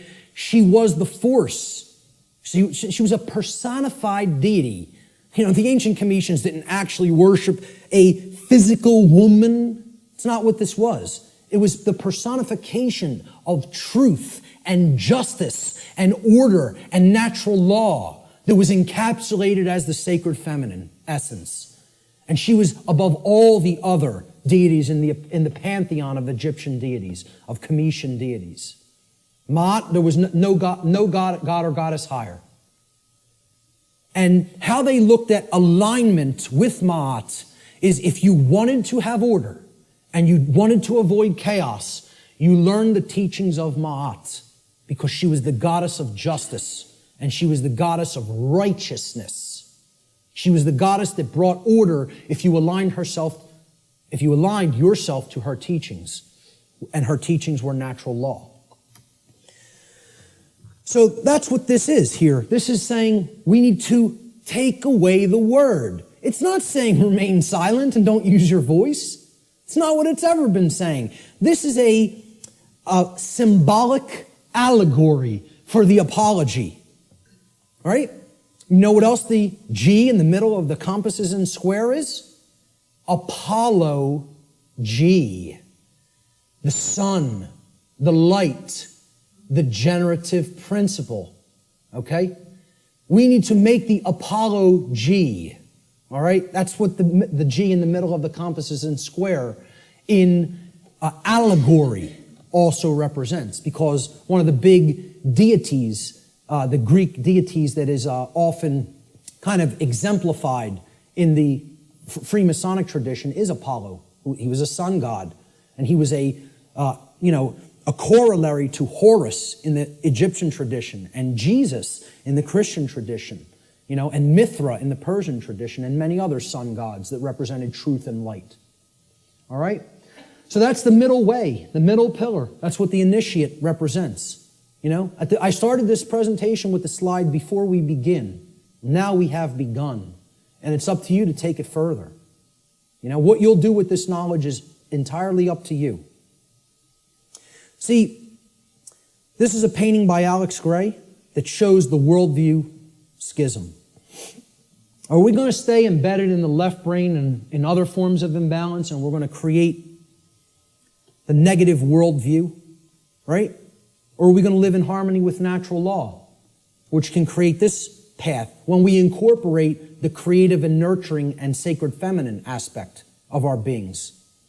Natural law, living in harmony with it, can only lead to these conditions: freedom, peace, prosperity, the continuation of our species, our actual physical survival, and our evolutionary progress in consciousness. That's what living in harmony with natural law leads to. Conversely, living in opposition to natural law will get us this side of the world tree. It'll bring this world, this hellish world of chaos and destruction.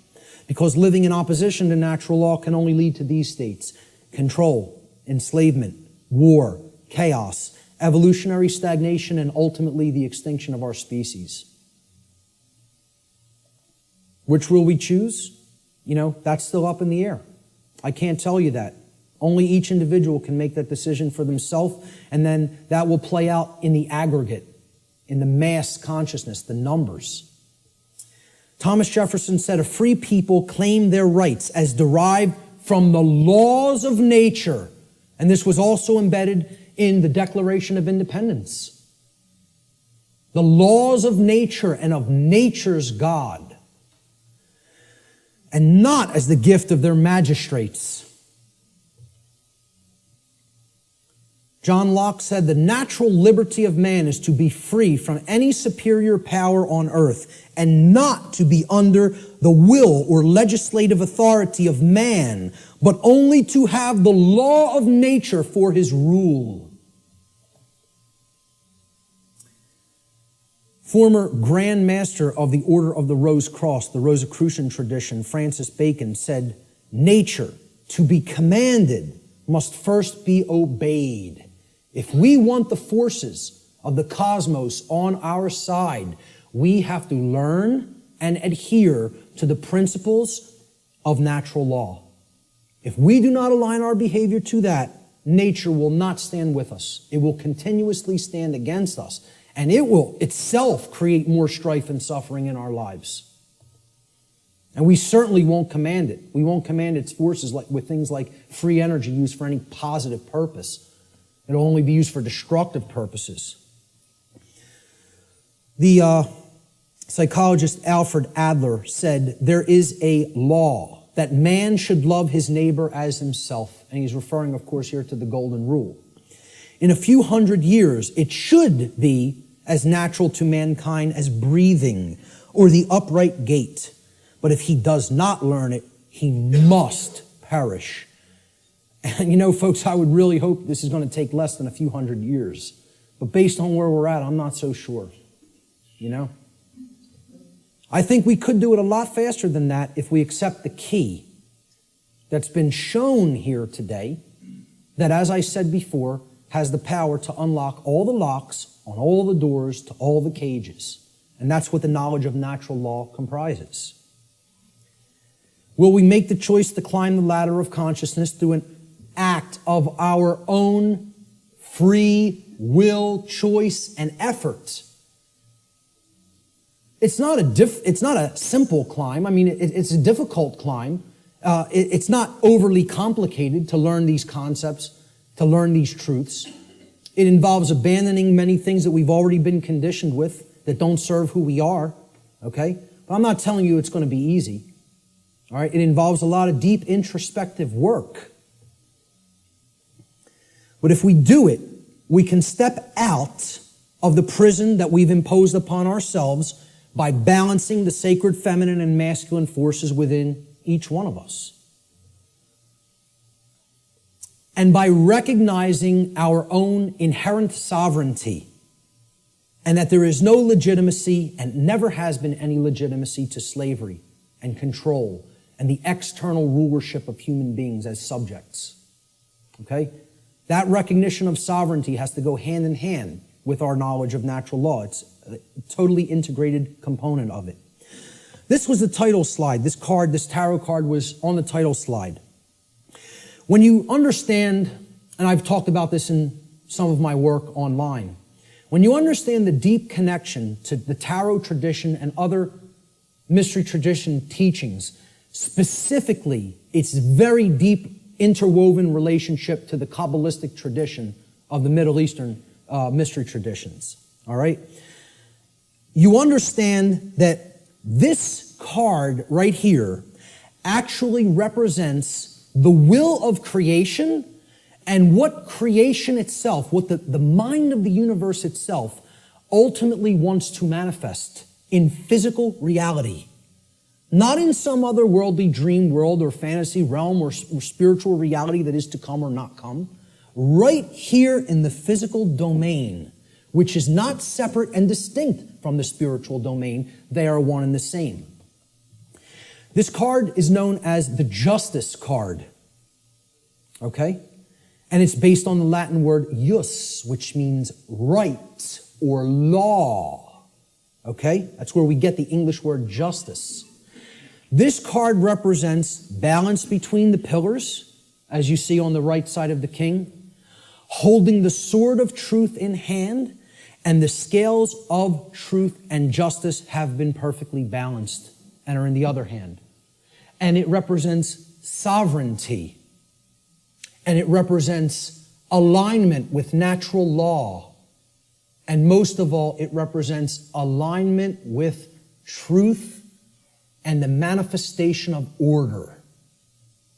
That can only happen when we align our behaviors to the principles of natural law.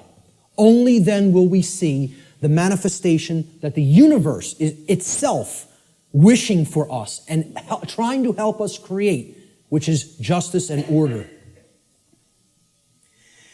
If we let go of the things that are holding us back and break our mental chains of bondage, we can create a world that is based in actual, real freedom. It is possible. I'm not telling you it's not going to be arduous work or a difficult journey, but it can be done. Okay? If we choose to do that, we're going to see advances and things that are going to be created that the world is going to look so drastically different if we go down that middle path to the truth and to order and to justice through the understanding of natural law and actually applying it and living it in our lives, that the changes we're going to experience are going to be so positive and so transformative that we can scarcely even imagine what the world will be like on the other side of that work, on the other side of that transformation. Will that be done? Maybe. Maybe not. The answer will come from what you see in the reflection of that device right there. That's what will determine it. Nothing else. It's up to each individual. Ladies and gentlemen, thank you so much for your kind attention today.